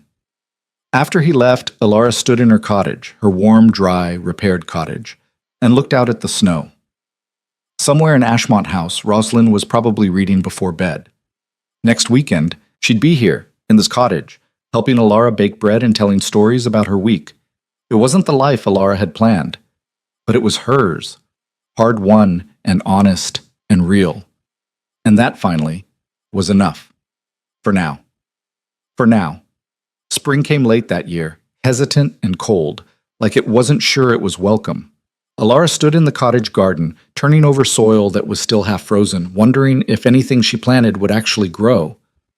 "You're doing it wrong." She looked up. Thomas stood at the fence, his younger brother beside him. Both had grown taller over the winter, Thomas especially, shooting up like a weed, his voice finally settling into something deeper. "I'm doing it exactly how the book says to do it," Alara replied, holding up the gardening manual she'd borrowed from Margaret. "Book's wrong, or at least it's wrong for this soil. Ground here's too rocky. You need to build raised beds, mix in better dirt." He gestured to the pile of stones she'd been cursing all morning. "Those rocks? Don't throw them away. Use them to line the beds. Keeps the rabbits out." Alara looked at the rocks, then at Thomas. "You're going to make me feel incompetent, aren't you?" "No, ma'am, just trying to help. My pa says you've been asking around about farming techniques. Figured I'd save you some trouble." He opened the gate without waiting for permission. "Come on, I'll show you." Over the next hour, Thomas transformed her chaotic garden plot into something that actually looked functional. His brother, Daniel, age 10, provided running commentary and occasional actual help. "You planning on feeding just yourself or selling some?" Thomas asked, wiping dirt from his hands. "I hadn't thought that far ahead. I was just hoping to grow enough that I didn't have to buy everything at market prices." Thomas snorted. "Mrs. Pepper still overcharging you?" "Not as much as before. But yes." "Figures. Well, if you get a decent crop, you could sell the extra. People in the village would buy from you now. Things have changed some." Alara caught the careful phrasing. "Changed how?" Daniel piped up before Thomas could stop him. "People stopped saying mean things about you after you helped with the fever. My ma says you're tougher than you look." "Daniel," Thomas warned. "What?" "It's true. She said the Duchess might be strange, but she's not useless." The boy paused. "That's a compliment. Ma doesn't give those out much." Alara found herself smiling despite everything. "Tell your mother I said thank you, I think." After they left, she looked at the newly organized garden beds and felt something unexpected. Hope. Not the desperate kind from 6 months ago, but something quieter, steadier. She was still considering this when another visitor arrived. Anne Fletcher, looking harried and carrying a stack of papers. "I need your help," Anne said without preamble. "With what?" "A case. Woman named Clara Thompson, married to a merchant. He's been beating her for 3 years. She finally left, took their 2 sons. Now he's filed for custody, claiming she's an unfit mother." Anne's expression was grim. "Sound familiar?" It did, uncomfortably so. "I'm not a solicitor, Anne. I don't need you to be a solicitor. I need you to testify. Tell them what it's like, leaving everything, starting over with nothing, fighting for your children in a system designed to favor men with money and power." Anne leaned forward. "You won, Alara. Not completely, but you got shared custody. That's more than most women in your position ever see. Clara needs to know it's possible, and the magistrate needs to hear from someone who's lived it. Alara thought about saying no, about keeping her head down, protecting the fragile peace she'd built. But then she thought about that first night in the cottage, Rosalind asking if they were poor, both of them terrified and uncertain. When's the hearing? Next week, Thursday. I'll be there. Anne squeezed her shoulder. Thank you. You have no idea what this means. I think I do. The hearing was smaller than Alara's had been, held in the same magistrate's office with the same tired-eyed official presiding. Clara Thompson sat next to Anne, looking like she might shatter at any moment. She was younger than Alara, maybe 25, with bruises on her wrists that her sleeves didn't quite cover. Her husband sat across the room, looking prosperous and respectable. His solicitor was smooth, polished, and absolutely ruthless. Mrs. Thompson abandoned her marital home without warning, taking the children in the night like a thief. She's currently living in a rented room above a tavern, hardly a suitable environment for young boys. Furthermore, she has no income, no means of support. My client, meanwhile, can provide stability, education, a proper home. Your client also broke her arm last summer. Anne interrupted. We have the physician's report. He claims she fell down the stairs. Accidents happen. 3 times? She's fallen down the stairs 3 times in as many years? The solicitor's expression didn't change. Women can be clumsy, and men can be violent, Anne snapped.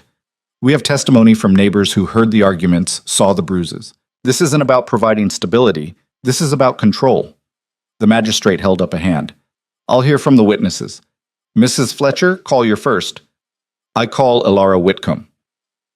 The husband's solicitor looked up sharply. The Duchess of Ashmont? What relevance could she possibly... Mrs. Whitcomb, Anne corrected, and her relevance is that she left a marriage and fought for custody of her child under similar circumstances. Her testimony speaks to the challenges women face in these situations. Alara took the stand, feeling exposed under the scrutiny. Claire's husband was staring at her with undisguised contempt. His solicitor looked calculating. Anne began gently. Mrs. Whitcomb, can you describe your living situation when you first left Ashmont House? I moved to a cottage in Millbrook. It was in disrepair, leaking roof, barely functional. I had limited funds and no immediate source of income. And your daughter? She came with me.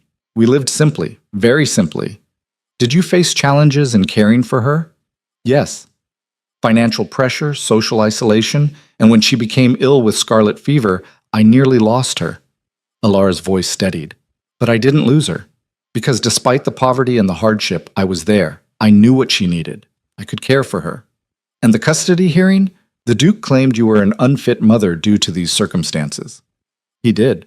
The magistrate awarded shared custody with conditions. Anne turned to the magistrate. Mrs. Whitcomb left a powerful man who neglected her.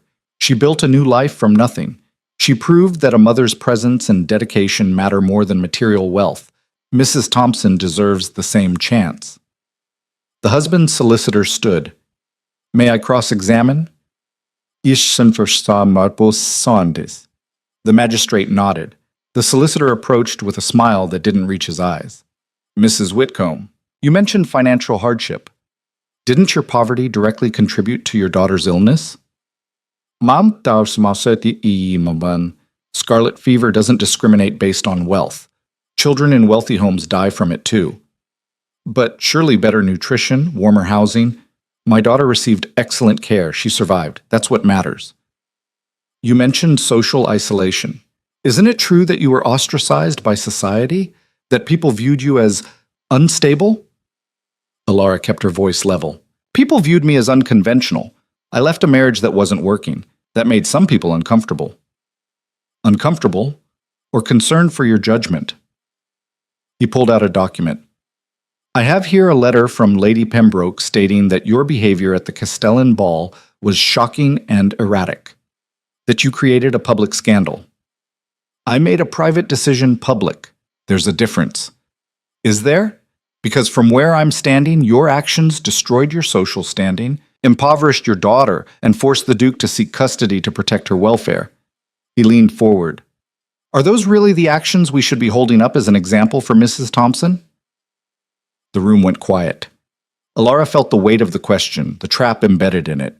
If she defended her choices, she'd look arrogant. If she expressed regret, she'd undermine Clara's case.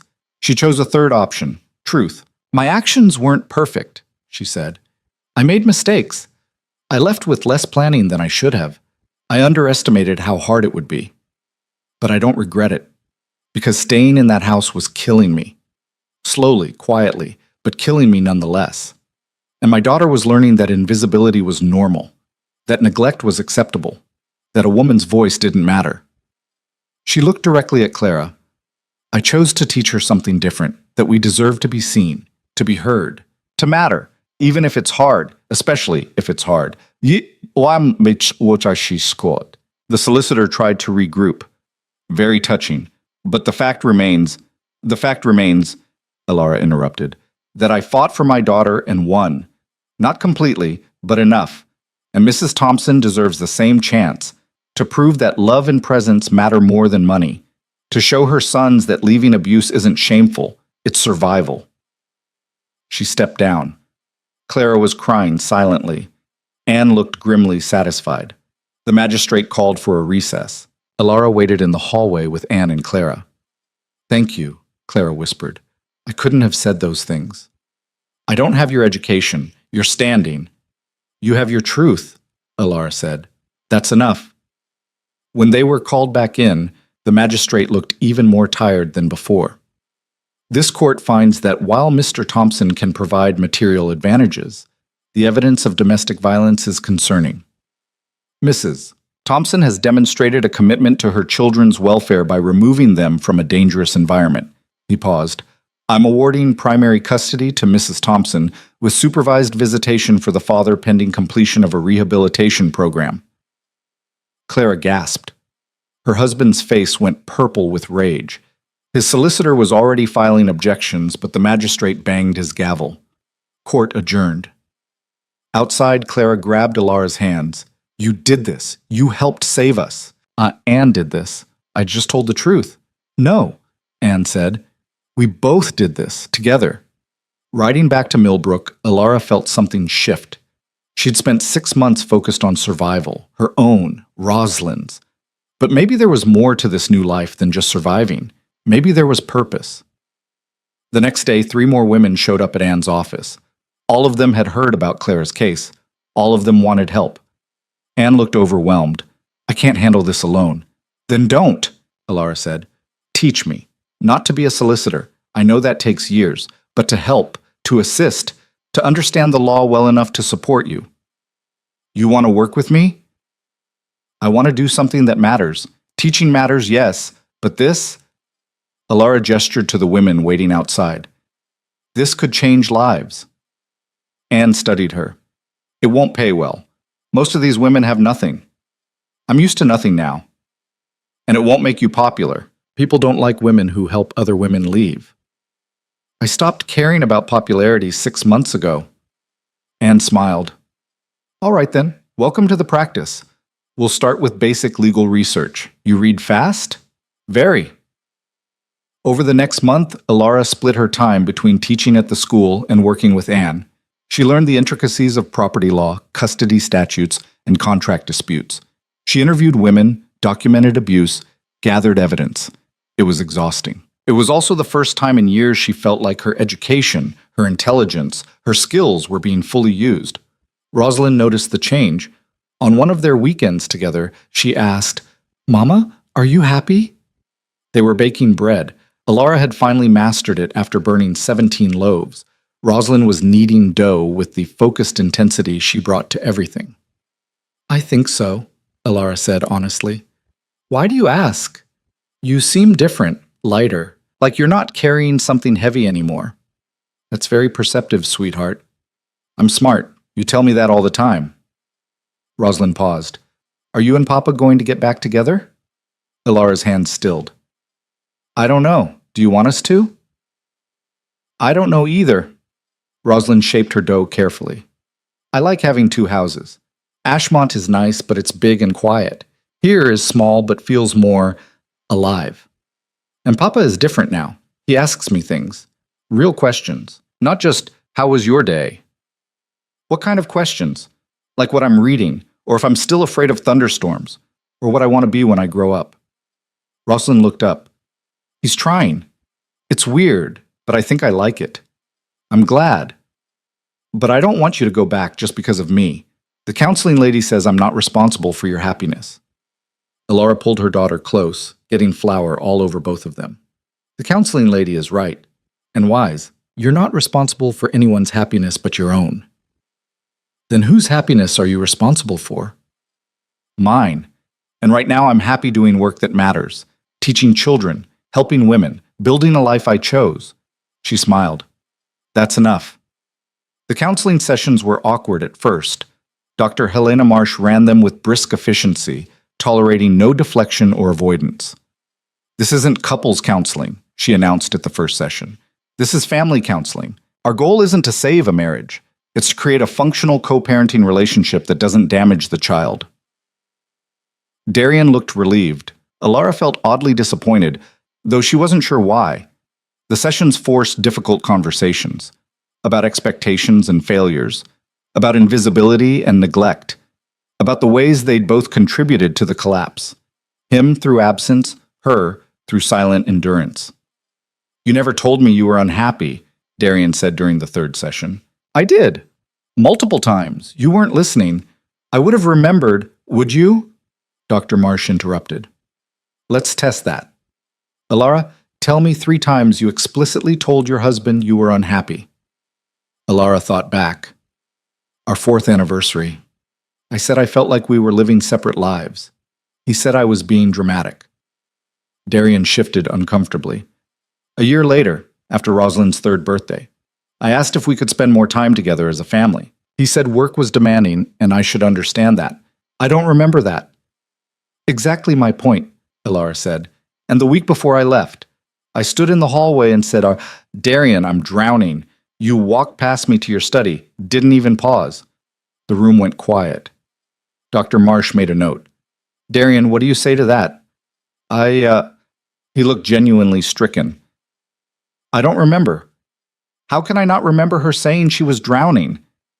Because you weren't paying attention, Dr. Marsh said bluntly. You'd already decided what the narrative was. Stable marriage, capable wife, successful duke, anything that contradicted that narrative got filtered out. That's not fair. It's accurate, which is different from fair. Dr. Marsh turned to Alara. Now you, tell me why you didn't leave sooner. I thought I could fix it. I thought if I just tried harder, managed better, became more useful. Stop. Listen to what you just said. You thought if you became more useful, he'd see you. But you're not a tool, Alara. You're a person. Why did you need him to see you? Why wasn't it enough that you saw yourself? The question hit hard. I don't know. Think about it. Because until you figure that out, you'll always be vulnerable to disappearing, whether it's in a marriage, a career, or anything else. These sessions left Alara exhausted and raw, but they also forced both her and Darian to confront truths they'd been avoiding. By the 5th session, they were actually talking, not performing for the counselor, but genuinely communicating. I read your journals, Darian said quietly. All of them. The ones you wrote during our marriage. Alara stiffened. I didn't give you permission. I know. And I apologize. But I needed to understand, and his voice cracked slightly. They destroyed me, seeing myself through your eyes, seeing what I'd become, how I'd treated you. And I'm sorry for all of it, for not seeing you, for taking you for granted, for thinking my work was more important than our family. He met her eyes. I'm sorry it took losing you to wake up. It wasn't enough to fix everything, but it was something. Spring turned to summer. Alara's garden actually produced vegetables. Not many, but enough to supplement her meals and sell a little at the market. Her work with Anne expanded. They'd helped 6 women leave abusive situations, secured custody for 4 of them. The village's opinion of Alara continued to shift. She'd never be fully accepted. She'd broken too many unspoken rules for that, but she'd earned a grudging respect. People nodded when she passed. Some even smiled. Mrs. Pepper at the vegetable stall started charging her normal prices. The baker's wife invited her to join the women's auxiliary. Thomas and Daniel became regular visitors, helping with repairs and teaching her practical skills the Duchess and her had never learned. And Rosalind thrived. She spent weekdays at Ashmont House with its tutors and structure, weekends at the cottage with its chaos and freedom.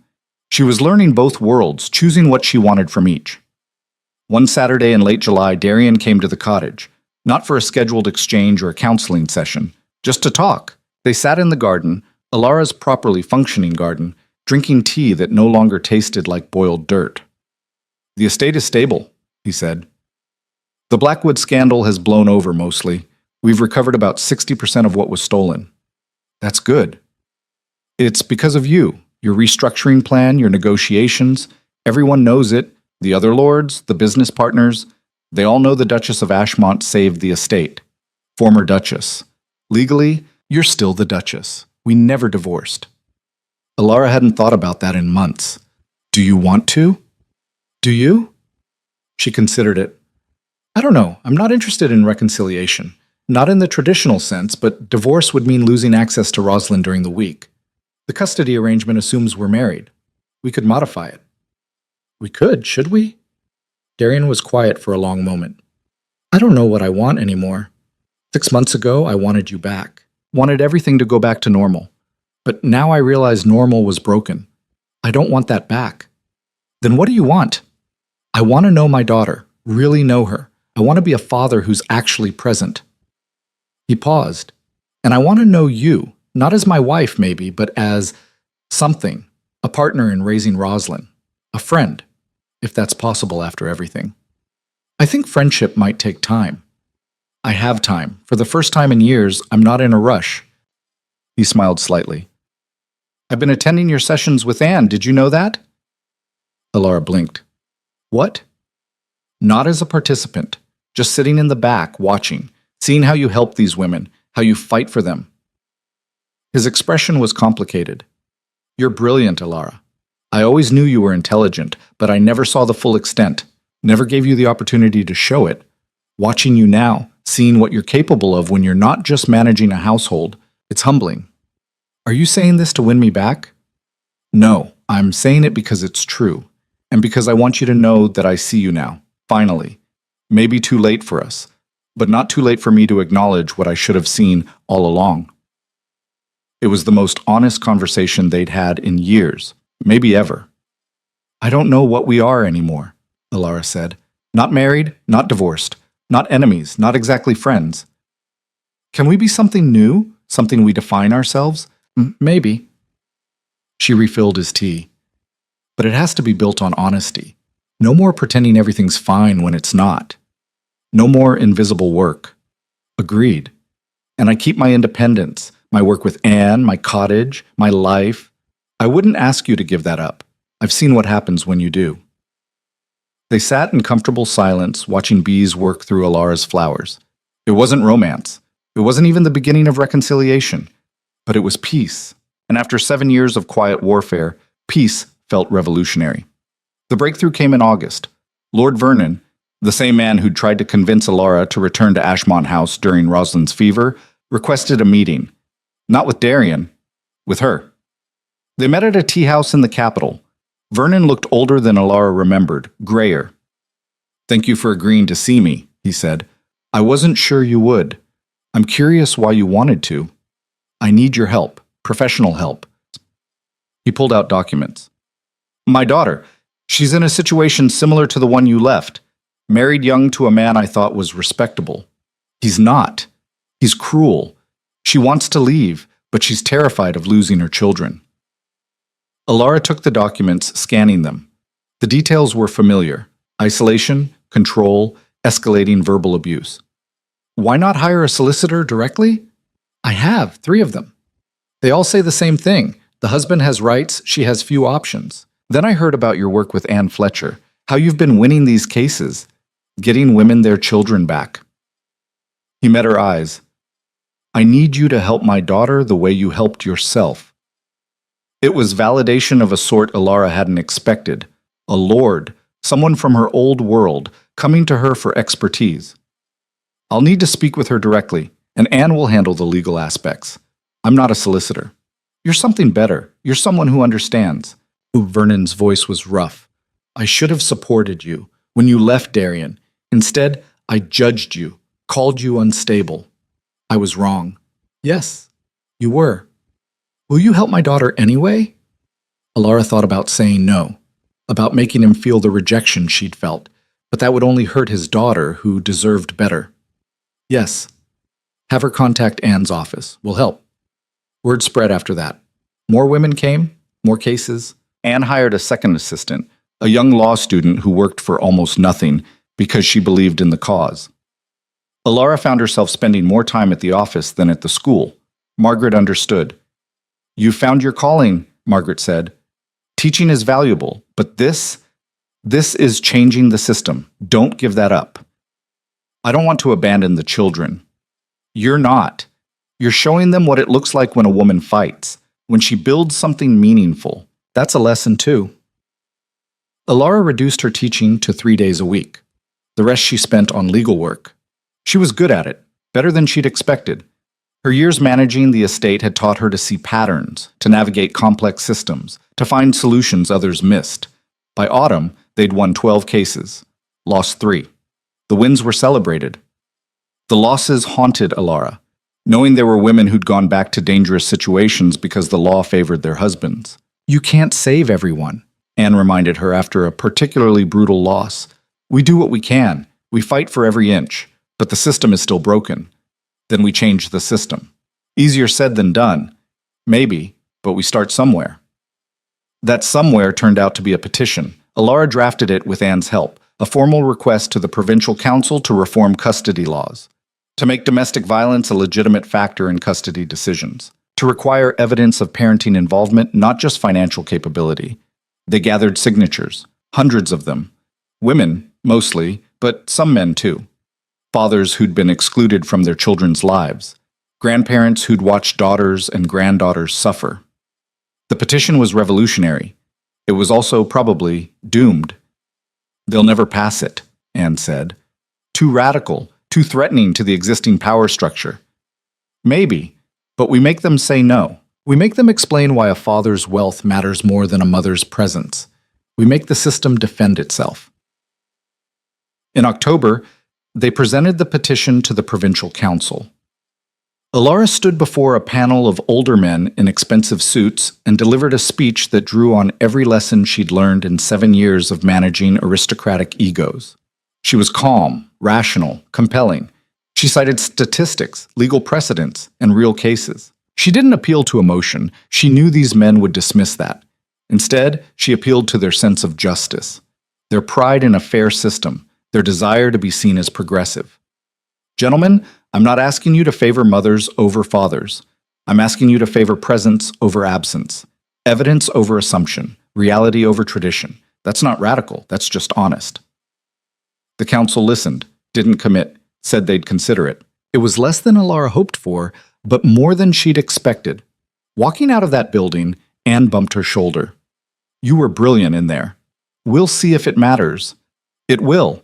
Maybe not this year or next, but you just stood in front of the Provincial Council and demanded change.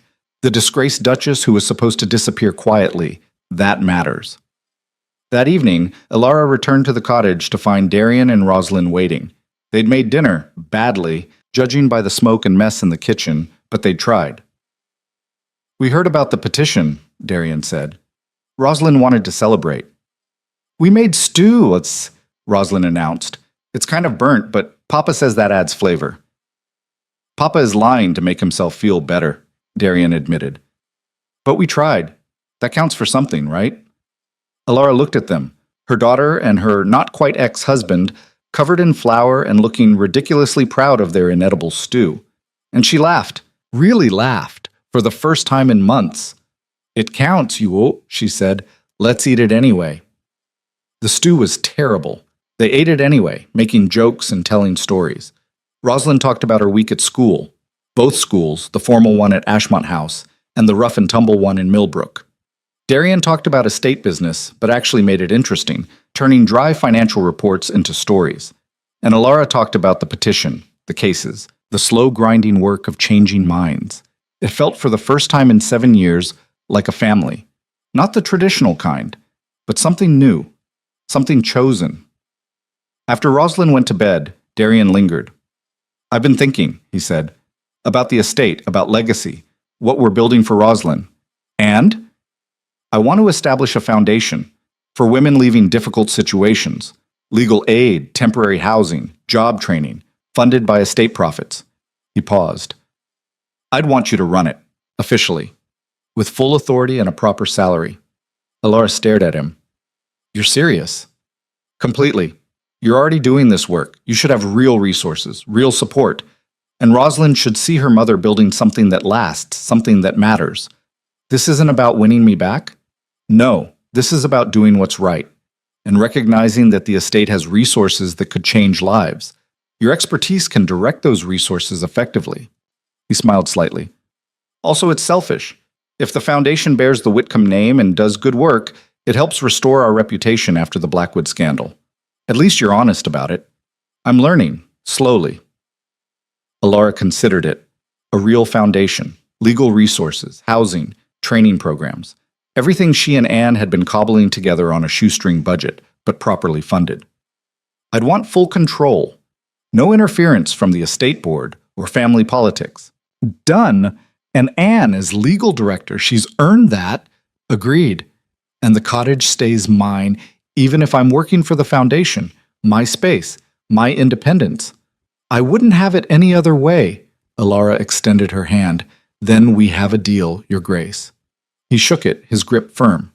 We have a deal, Mrs. Whitcomb. 2 months later, the Whitcomb Foundation for Women's Welfare opened its doors. A small office in the capital, staffed by Anne, Alara, 2 assistants, and a rotating group of volunteers. The announcement made the society pages, not as scandal this time, but as genuine news. Duchess returns to public life with charitable foundation read one headline. Whitcomb Estate commits resources to helping vulnerable women, read another. Not everyone was pleased. Some society ladies called it unbecoming for a duchess to involve herself in such matters. Some men grumbled about encouraging women to leave their marriages, but others, more than Alara expected, sent letters of support, donations, offers to volunteer. The foundation's first official case was a woman named Elizabeth Morris, merchant's wife, 3 children, husband who drank and became violent. She'd come to their office with a black eye and a desperate question. Can you really help me? Alara looked at her across the desk, this frightened woman who reminded her so much of herself 6 months ago, and said with absolute certainty, yes, we can. They did. It took 3 months, a brutal custody hearing, and resources Alara wouldn't have had without the foundation. But Elizabeth Morris left with her children, a small settlement, and a job lined up through the foundation's employment program. When it was over, Elizabeth hugged Alara fiercely. You saved us. No, Alara said. You saved yourself. We just gave you the tools. It was the first real victory. There would be more. That winter, as snow fell on Millbrook and the cottage stayed warm thanks to Thomas's woodpile and proper repairs, Alara sat by the fire and took stock. A year ago, she'd been invisible, a ghost in a grand house, a duchess who'd slowly disappeared until even she couldn't remember who she was. Now she was visible, undeniably, uncomfortably visible, running a foundation, fighting legal battles, raising a daughter across 2 households, building something that mattered. It wasn't the life she'd planned. It was messy and complicated and still financially precarious, despite the foundation salary. Her cottage was still small. Her dresses were still out of fashion. She still worked harder than anyone from her social class was supposed to work. But it was hers, every inch of it, hard-won and honest and real. Rosalind appeared in the doorway, rabbit in hand. Mama, can we make cookies? It's almost bedtime. Please? Papa never lets me bake at night. Alara smiled. That's because Papa is sensible. Unlike me, get the flour. They baked cookies at 9 o'clock at night, getting dough everywhere, laughing when the first batch burned. Outside, snow fell. Inside, the cottage smelled like sugar and butter and home. And Alara realized something profound. She wasn't just surviving anymore. She was living. Fully, messily, imperfectly living. The ghost had become solid. The invisible woman had found her voice. And the disgraced duchess had built an empire of her own. not of wealth or title, but of purpose. It was enough. It was more than enough. It was everything. It was everything. Until the provincial council actually voted on the petition. The news came on a Tuesday morning in March, delivered by a messenger who looked apologetic before he even spoke. Alara was at the foundation office, reviewing case files with Anne when the man arrived. "Mrs. Whitcomb, I have word from the council." Alara took the envelope with steady hands, though her heart was racing. Anne stood beside her, reading over her shoulder. The language was formal, bureaucratic, designed to soften the blow, but the meaning was clear. Petition denied. No changes to custody law. The system would remain exactly as it was. "Damn," Anne said quietly. Alara read it twice, feeling something hard settle in her chest. Not surprised, she'd known this was likely, but disappointment still hurt. "They didn't even give reasons," she said. "Just insufficient grounds for reform at this time. Means they couldn't defend their position, so they're hiding behind procedure." Anne's expression was grim. "This is my fault. I should have prepared you for—" "No." Alara set down the letter. "We knew this might happen. We did it anyway. That matters." "Does it? If nothing changes—" "Something already changed. We made them look at the issue. We got hundreds of signatures. We made noise." Alara straightened her shoulders. "And we're not done. The council won't change the law. We change how it's applied. We win case by case. We document everything. We build evidence until they can't ignore it anymore." Anne studied her. "You've gotten stubborn. I've gotten tired of accepting no for an answer." That afternoon, Alara attended Rosalind's school performance at Ashmont House. Her daughter was playing a tree in some elaborate production about the changing seasons. She had exactly 3 lines and was taking the role very seriously. Darian sat beside Alara in the audience, both of them watching Rosalind deliver her wooden performance with the intensity of a Shakespearean actor. "She's really committed to being that tree," Darian whispered. "She's our daughter. Of course she's committed." When the performance ended, they waited backstage. Rosalind emerged, still in her tree costume, a brown dress with branches sewn onto the sleeves, looking simultaneously proud and embarrassed. "You were wonderful," Alara said, pulling her close. "I forgot my second line. Did you notice?" "Not even a little bit." "Liar." But Rosalind was smiling.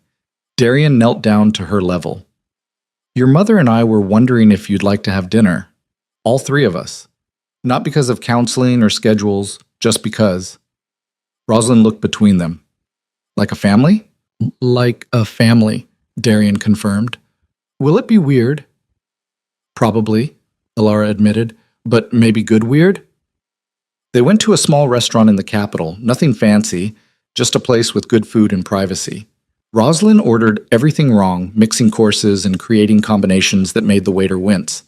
Darian told stories about a state business that he somehow made funny. Alara talked about the foundation, carefully editing out the more disturbing details. It was almost normal, almost comfortable. And that terrified Alara more than she wanted to admit. "Can we do this again, Rosalind asked over dessert. "The 3 of us?" Alara and Darian exchanged glances. "Yes," Darian said, "if your mother agrees."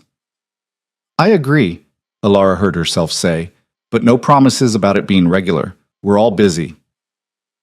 "I'll take irregular family dinners over no family dinners," Rosalind said pragmatically. Then, with devastating 8-year-old directness, "Are you 2 going to get married again? Actually married, not just technically married?" Alara nearly choked on her wine. Darian looked like he'd been hit with a brick. "That's a complicated question," Alara managed. "Seems simple to me. Do you love each other or not?"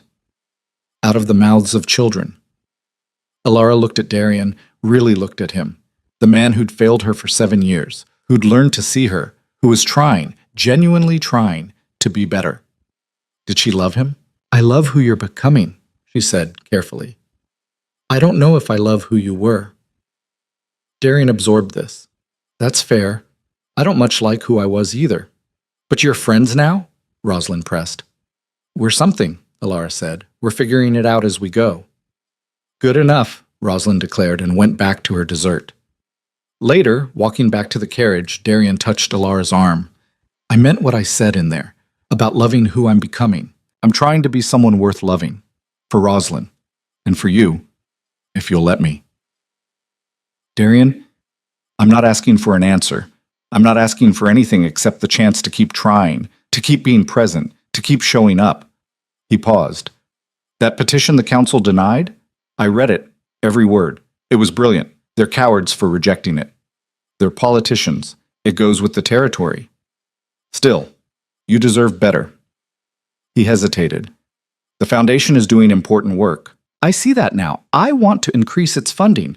Double it if you think you can scale up effectively. Alara stopped walking. Double? The estate can afford it. And if it means helping more women, saving more families, yes, double. Why? Really why? Because I'm watching you change the world, and I want to be part of that. Not in charge of it. You're doing that fine on your own, but supporting it.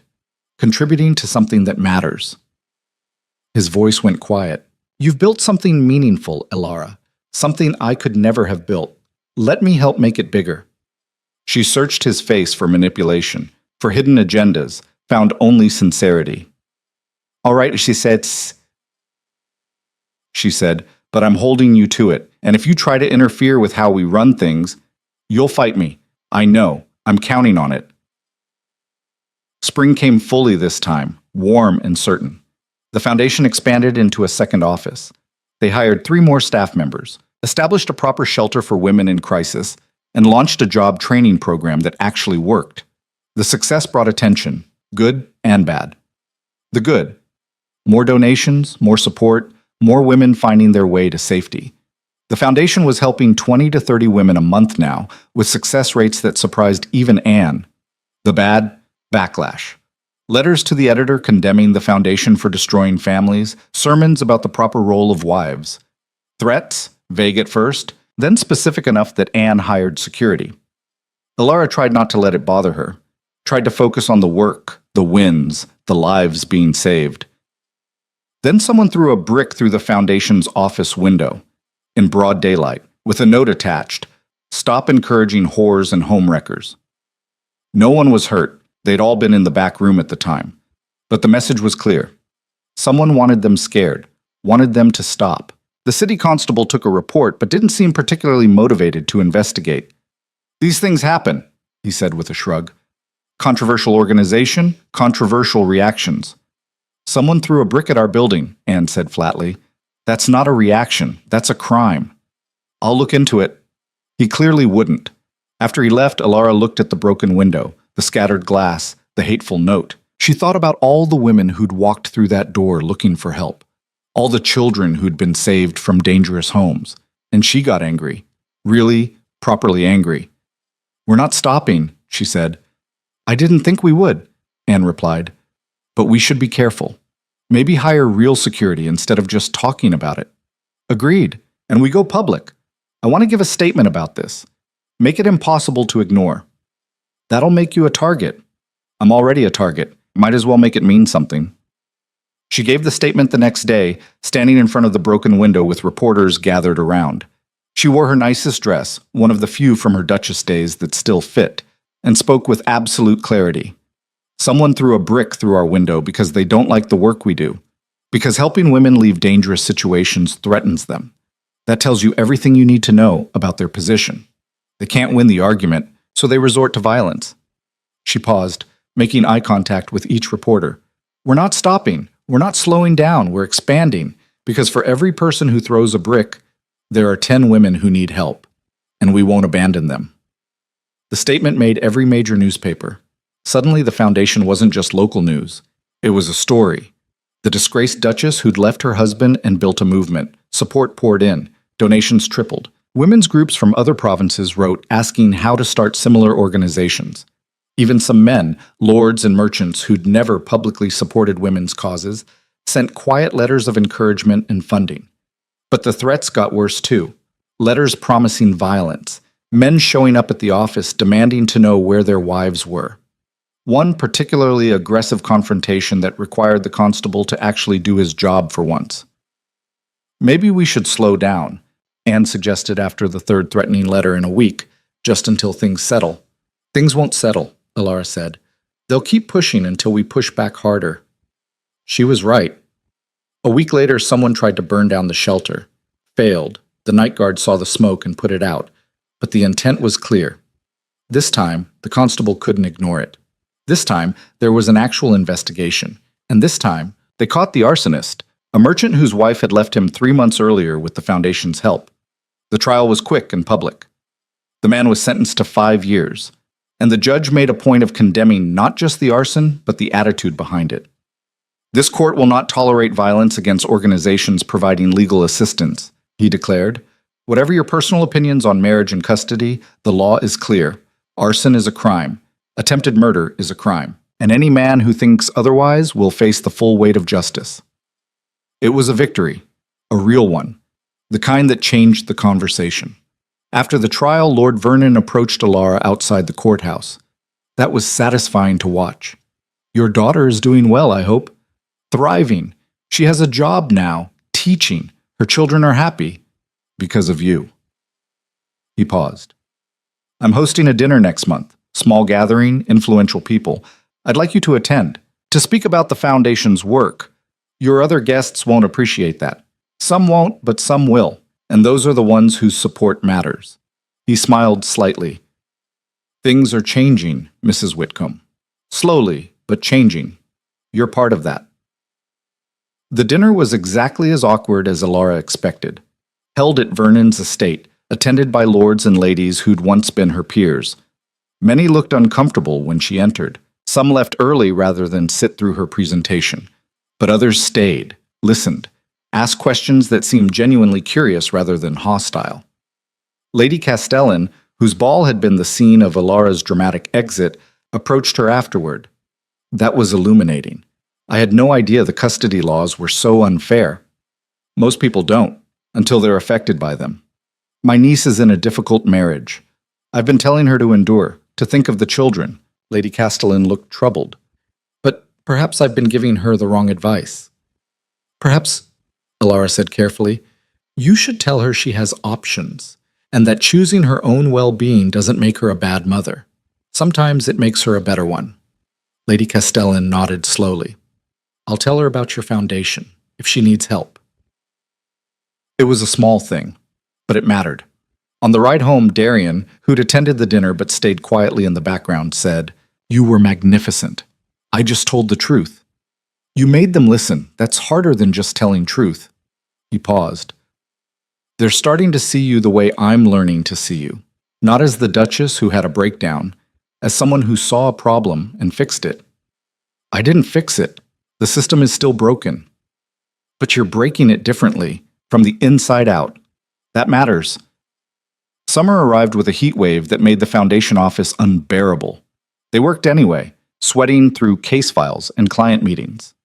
The expansion was going well. They'd opened a third office in the northern province, established partnerships with 5 other women's organizations, and successfully handled 43 custody cases in 6 months. The work was exhausting. It was also addictive. Every woman who walked out with her children, every case won, every life changed. It fueled Alara in ways the Duchess role never had. But it was taking a toll. She was working 12-hour days, sleeping less, eating poorly. Rosalind noticed. Mama, you look tired. I'm fine, sweetheart. You say that a lot, but you have dark circles, and you forgot my birthday last week. Alara's heart stopped. I what? Well, you remembered the day after, and we celebrated then, but you forgot the actual day. Rosalind's voice was matter-of-fact, but her eyes were hurt. I know the work is important, but am I important too? The question gutted her. Of course you are. You're the most important thing in my life. Then maybe act like it sometimes? It was an 8-year-old's bluntness, but it hit like a hammer. Alara had been so focused on saving other families that she'd started neglecting her own. Had started making the same mistakes Darian used to make, prioritizing work over presence. She called Anne that evening. I need to scale back my hours. What? Why? Because I almost became the thing I left. So focused on the work that I forgot why I was doing it. Alara's voice was firm. I'll still run the foundation, but I need boundaries. I need time with Rosalind, time for myself. Otherwise, I'm just trading one kind of disappearing for another. Anne was quiet for a moment. You're right. I've been pushing too hard too. We need to hire more staff, distribute the workload better. Can we afford that? With the increased funding? Yes. We've been acting like a crisis organization when we should be building sustainable operations. Anne laughed ruefully. We need to take our own advice. You can't pour from an empty cup and all that. They restructured, hired 4 new case managers, established clear working hours, created protocols so the foundation could function even when Alara or Anne weren't physically present. It felt like failure at first, stepping back, doing less. But then Alara noticed she was sleeping better, eating real meals, actually present when she was with Roslyn instead of mentally reviewing case files. And the foundation didn't collapse. It thrived. Turned out that overwork had been making them less effective, not more. Alara started having regular dinners with Darian and Roslyn. Not always, not even usually, but often enough that it became a pattern, a routine, something they all looked forward to. You seem happier, Darian observed one evening after Roslyn had gone to bed. They were in the cottage. He'd started visiting sometimes, just to talk. It had become comfortable somehow, these conversations in her small kitchen over tea that Alara had finally learned to make properly. I am happier, she admitted. I was burning out. Didn't want to admit it, but I was. The foundation is still thriving, though. I see the reports. Because I stopped trying to do everything myself. Learned to delegate, to trust other people. She smiled slightly. Learned from your mistakes, actually. Watching what happened when you tried to control everything instead of building a real team. I'm glad my failures were educational for someone. Your failures were educational for both of us. Alara refilled his tea. You've changed, Darian, really changed. I see it in how you are with Roslyn, and how you run the estate now. I had a good teacher.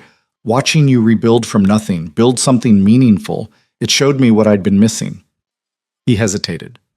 I've been thinking about something, and I want your honest opinion. All right? What if I stepped back from some estate duties, appointed a full-time steward to handle day-to-day operations, freed up time to actually be present for Roslyn and, he met her eyes, for whatever else matters? You'd hate that. You've always been all about control. I would have hated it a year ago. Now, I think I'd like it. I'm tired of being busy all the time, tired of meetings and contracts and politics. I want to know my daughter, really know her, and I want... He trailed off. Want what? I want to deserve you, he said quietly. I know that ship has probably sailed. I know I destroyed too much. But if there's any chance, any possibility that we could try again, not as Duke and Duchess, but as actual partners, I want to be someone worthy of that chance. Alara sat very still. A year ago, she would have said no immediately. 6 months ago, she would have been skeptical. Now? I don't know if we can go back, she said honestly. Too much has happened, too much hurt. I'm not asking to go back, I'm asking to go forward. Differently, better. As what? I don't know, partners in raising Roslyn, friends, maybe someday more if you ever want that, but on your terms, at your pace, with your boundaries. He leaned forward. I'm not asking for an answer now, I'm just asking you to think about it. To not automatically say no to the possibility. Alara looked at him, this man who'd failed her so completely and was learning to be better. Who showed up? Who tried? Who'd given her the resources to build something meaningful and then stayed out of her way while she built it? I'll think about it, she said. But no promises. No promises, he agreed. Just possibility. Autumn brought news that changed everything. The Provincial Council had voted to revisit the custody petition, not because they'd had a change of heart, because 3 council members had been forced to resign over a corruption scandal, and the replacements were younger, more reform-minded. This is our chance, Anne said, spreading the documents across Alara's desk. A real hearing, not just a petition review. We can present evidence, call witnesses, make a case. What do we need? Everything. Statistics on our success rates, testimony from women we've helped, expert opinions from physicians and counselors about the impact of domestic violence on children, legal precedents from other provinces. Anne looked up. And you, they need to hear from you, the Duchess who walked away and built all this. The hearing was scheduled for November. They had 6 weeks to prepare. Alara threw herself into it, gathering data, coordinating witnesses, refining arguments. The Foundation's expansion had given them a wealth of evidence. They had hard numbers now, documented outcomes, proof that mothers who left abusive situations and received support produced healthier, better-adjusted children than those who stayed. The case built itself, piece by piece. They were ready. The hearing was held in the provincial capital, in a grand chamber designed to intimidate. The council sat at an elevated bench, 7 members, 4 men and 3 women. The gallery was packed with observers, reporters, people who'd come to see the disgraced Duchess argue for changing the world. Alara wore simple clothes, a well-made dress, but nothing ostentatious. She'd learned that looking too wealthy undermined the message. She was there as someone who'd lived it, not as aristocracy playing at activism. Anne presented the legal framework, the statistics, the precedents. She was methodical, thorough, building an airtight case for why custody law needed reform. Then it was Alara's turn. She stood before the council, feeling the weight of hundreds of eyes. This was it, the moment that mattered. Members of the council, she began. A year and a half ago, I left my husband. I was a duchess. I had wealth, status, security, and I gave it all up because I was invisible, because I was drowning, because staying meant teaching my daughter that a woman's voice doesn't matter. She paused, letting that sink in. I was one of the lucky ones. I had a dowry property to escape to. I had education, skills, connections. Most women don't. Most women stay because they have no choice, no resources, no options. And the law says their suffering doesn't matter as much as their husband's rights. She pulled out a folder. This is Clara Thompson. She left a violent husband with 2 sons. The court nearly sent them back because she lived above a tavern. Because poverty, in the court's eyes, was worse than abuse. We fought for her. She won. Those boys are safe now. Another folder. Elizabeth Morris. 3 children. Husband who drank and beat her. We helped her leave. She has custody now. She has a job. Her children are thriving. More folders, more names, more stories. We've helped 93 women in 18 months. 78 of them retained custody of their children, not because we changed the law, because we documented everything. Because we built evidence so overwhelming that judges had to acknowledge it. She set down the folders. But we shouldn't have to fight this hard. We shouldn't have to prove that a mother's presence matters. That abuse is worse than poverty. That children deserve protection from violence, even when that violence comes from their fathers. One of the council members, a woman in her 50s, spoke up. Mrs. Whitcomb, you're asking us to fundamentally change how we view parental rights. No. I'm asking you to actually apply them fairly, to look at evidence instead of assumptions, to prioritize children's welfare over father's pride. Some would say you're encouraging women to leave their marriages over minor disputes. Some would be wrong. Alara's voice was hard. We don't help women leave over minor disputes. We help women escape abuse. There's a difference, and if you can't see it, you're part of the problem. The gallery murmured. Anne looked slightly panicked. Insulting the council was risky, but Alara was done being polite. I walked away from everything because staying was killing me, and I'm standing here today because I was lucky enough to survive it. But I've met dozens of women who weren't lucky, who stayed because they had no choice, who raised children in homes filled with violence because the law said that was better than being poor. Her voice rose. If this council can't see that as a problem worth solving, then you don't deserve to be making these decisions. Silence. Absolute silence. Then one of the new council members, a man maybe 40, with sharp eyes, spoke. Mrs. Whitcomb raises valid points.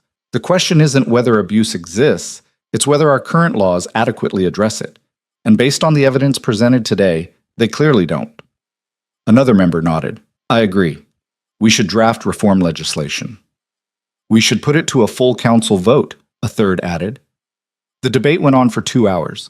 Alara answered questions, clarified points, refused to back down. Anne provided legal context. The witnesses they'd brought, women who'd escaped abuse, children who'd survived, told their stories. When it was over, the council voted, 4 in favor of reform, 3 against. It passed. The gallery erupted. Alara stood frozen, barely processing it. They'd won. Actually won. Anne grabbed her in a fierce hug. We did it! You did it! We all did it! Outside the chamber, reporters swarmed. Questions came from every direction. Alara answered them on autopilot, still somewhat in shock. Mrs. Whitcomb, how does it feel to change the law? Overwhelming, but necessary. Will you continue running the foundation? Absolutely. This is just the beginning. And your husband? Rumor is you're reconciling? That stopped her. My husband and I are learning to be partners. What that means long term, I don't know. But we're figuring it out. That evening, there was a celebration at the foundation office. Staff, volunteers, women they'd helped, supporters, everyone crowded into their small space, toasting with cheap wine and homemade food. Alara stood in the corner watching it all, feeling surreal. Clara Thompson approached, her sons trailing behind. Thank you, Clara said, for fighting, for not giving up. Thank you for being brave enough to leave. I wasn't brave, I was desperate, but you made desperate feel like enough. The celebration went late. When it finally wound down, Alara walked out to find Darian waiting by his carriage. I heard, he said. The vote, the law change. News travels fast. It's all anyone's talking about, the Duchess, who reformed custody law. He smiled. You were magnificent, apparently. Insulted the council, and they still voted yes. I told the truth. They finally listened. Rosalind wanted to be here, but I thought maybe you needed tonight for yourself, for the work. He hesitated. Though if you want company, I'd like to take you to dinner, celebrate properly. Alara almost said no. Then she thought about it. This man who'd failed her, learned from it, and was still trying. Who showed up, who supported her work without trying to control it, who was learning to be the partner she'd needed all along. Yes, she said. Let's have dinner. They went to the same small restaurant where they'd had that first family dinner with Rosalind, sat at the same table, ordered different food. I'm proud of you, Darian said. I know I don't have the right to be, but I am. What you built, what you accomplished, it's extraordinary. It's not finished. One province changing law isn't enough. We need national reform. I know, and you'll fight for that too, because you don't know how to stop fighting. He reached across the table, stopping just short of taking her hand. Can I ask you something? You're going to anyway. Fair point. He took a breath. Is there any chance for us? Real us? Not just co-parents? Alara looked at him. Really looked. Saw the man who'd ignored her for 7 years, but also the man who'd learned to listen, who'd read her journals and actually understood, who'd given her the resources to change the world and then stepped back. I don't know, she said honestly. The hurt is still there. I'm still angry about what you did, what you didn't do. I understand. But I also see who you're becoming, and I like that person, respect them, maybe even... She trailed off. Maybe even what? Maybe even could love them someday, if they keep showing up. Darian's expression did something complicated. I'll keep showing up, every day. However you need me to. Even if I never want to remarry, never want to go back to being the Duchess in the grand house? Especially then, because I'm starting to understand that the Duchess was a role you played. This, he gestured at her, at the real her. This is who you actually are, and she's far more interesting than any Duchess. They talked for hours, about the foundation's next steps, about Rosalind's education, about the estate and the cottage, and what their strange blended life might look like going forward. It wasn't romance, not yet, maybe not ever. But it was honest. It was real. And it was a foundation they could maybe build on. A year later, on the anniversary of the day Alara had walked out of the Castellan ball, she stood in the same ballroom. Darian stood beside her in formal wear, looking uncomfortable but committed. You don't have to be here, she told him. I know you hate these events. So do you. But we're doing it anyway. He smiled. Partners, remember? They weren't remarried, weren't even officially together in the romantic sense. But they'd found a rhythm, shared custody of Rosalind, regular family dinners, occasional dates that felt more like friendship than courtship. It worked. For now, it was enough. She didn't destroy her life. She rebuilt it, better. And in the process, she changed the law, helped hundreds of women, and showed us all what courage actually looks like.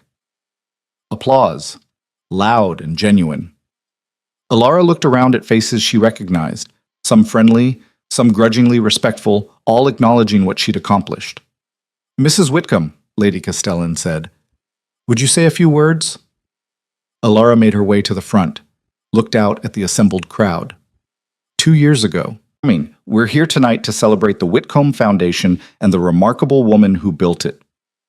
Alara tried not to squirm under the attention. 2 years ago, in this very room, Duchess Alara Whitcomb walked out on her marriage in front of dozens of witnesses. Many of us thought she'd lost her mind, that she'd destroyed her life. Lady Castellan paused. We were wrong. She didn't destroy her life. She rebuilt it, better. And in the process, she changed the law, helped hundreds of women, and showed us all what courage actually looks like. Applause, loud and genuine. Alara looked around at faces she recognized, some friendly, some grudgingly respectful, all acknowledging what she'd accomplished. "Mrs. Whitcomb," Lady Castellan said, "would you say a few words?" Alara made her way to the front, looked out at the assembled crowd. 2 years ago, she'd stood in a room like this and been invisible. Now they were all watching, all listening. "Thank you for your support," she began. "The Foundation's work is only possible because people believe in it, believe that women deserve choices, that children deserve safety, that the law should protect the vulnerable, not just the powerful." She paused, gathering her thoughts. "When I left my marriage, I didn't know what would happen. I was terrified, broke, living in a cottage with a leaking roof and no plan beyond getting through each day. But I learned something important. Survival isn't the same as living, and sometimes you have to destroy one life to build a better one." More applause. She waited for it to quiet. The Foundation has helped over 400 women, but there are thousands more who still need help. Women trapped in dangerous situations. Women who think they have no options. Women who are disappearing the way I disappeared. Her voice strengthened. "We've changed the law in 6 provinces, but that's not enough. We need national reform. We need resources in every community. We need a world where leaving abuse is supported, not punished. Where mothers are valued as much as fathers. Where children's welfare actually matters." She looked directly at the crowd. "So yes, celebrate what we've done. But then help us do more. Because this fight isn't over. It's just beginning." The applause was thunderous. Later, as the event wound down, Rosalind appeared. She'd been with friends in the adjoining room. She was 9 now, taller, more confident, split evenly between her 2 worlds. "Mama, that was a good speech." "Thank you, sweetheart." "Are you and Papa going to dance? Everyone's dancing." Alara looked at Darian, who looked back at her with a question in his eyes. "We could," she said. "If you want to." "I'd like that." They moved to the dance floor, the same floor where she'd walked out 2 years ago, where she'd ended one life and started another. Darian held her carefully, respectfully, like something precious but fragile. "Thank you." "For what?" "For not giving up on me. For giving me the chance to be better. You did the work. I just stopped accepting less than I deserved. Still, thank you." They danced, and Alara realized something profound. She wasn't the same woman who'd left this ballroom 2 years ago. That woman had been disappearing, fading, desperate. This woman was solid, present, sure of herself and her place in the world. She'd built a life that mattered, not because of a title or a marriage or anyone else's validation, but because she'd chosen to matter, to be visible, to fight. "What are you thinking?" Darian asked. "That I'm happy, really happy, not despite everything that happened, but because of it. Even the hard parts? Especially the hard parts. They taught me what I was made of." The song ended, they stepped apart, and Alara saw Rosalind watching them with a complicated expression, hope and uncertainty mixed together. "Can I ask you something?" Rosalind said when they joined her. "Are you two getting back together for real? Living together again?" Alara and Darian exchanged glances. "Maybe," Alara said. "Someday, when we're both ready. When it feels right instead of rushed." "But you love each other?" We're learning to, Darian said. Learning to be partners instead of strangers living in the same house. Rosalind seemed to accept this. Okay, but when you do move back together, I want my own room at both places, so I can pick where I want to be. Deal, Alara said, smiling. As they left the ball, together but in separate carriages, heading to separate homes, Alara looked back at the building one last time. 2 years ago, she'd walked out with nothing but a ring left on a table and a desperate hope that anything was better than invisibility. She'd been right. Not because the road was easy, it wasn't. Not because everything worked out perfectly. It didn't. But because she'd learned the most important lesson of her life. You can't disappear if you refuse to fade. She'd refused. She'd fought. She'd built something meaningful from nothing, and in the process, she'd become exactly who she was always meant to be. Not a duchess defined by a title, not a wife defined by a husband, but Alara. Whole, complete, undeniably present. The woman who'd changed the law, who'd saved hundreds of women, who'd rebuilt her marriage into something honest, who'd raised a daughter who knew her own worth, the woman who'd stopped being invisible and became unforgettable instead. 6 months later, Alara stood in her cottage garden, expanded now, productive, beautiful in its practical way, and read the letter that had just arrived. The National Council was considering the custody reform petition, based on the success in 6 provinces, based on the Foundation's documented outcomes, based on a groundswell of support that couldn't be ignored anymore. They wanted her to testify, to make the case for changing the law across the entire realm. "Mama," Rosalind called from inside. "Papa's here. He brought dinner." Alara looked up to see Darian approaching, carrying a basket, Rosalind dancing around him. They'd been doing this more often lately, shared dinners, shared evenings, slowly rebuilding what had broken. Last week he'd asked if she'd ever consider moving back to Ashmont House, not as the invisible duchess, as an equal partner, with her own study for foundation work, with autonomy and respect, and all the things she'd never had before. She'd said maybe, asked for time to think. She was still thinking.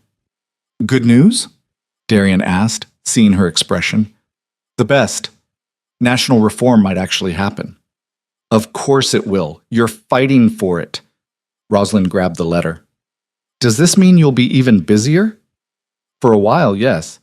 But you'll still have time for me?" Alara pulled her daughter close. "Always.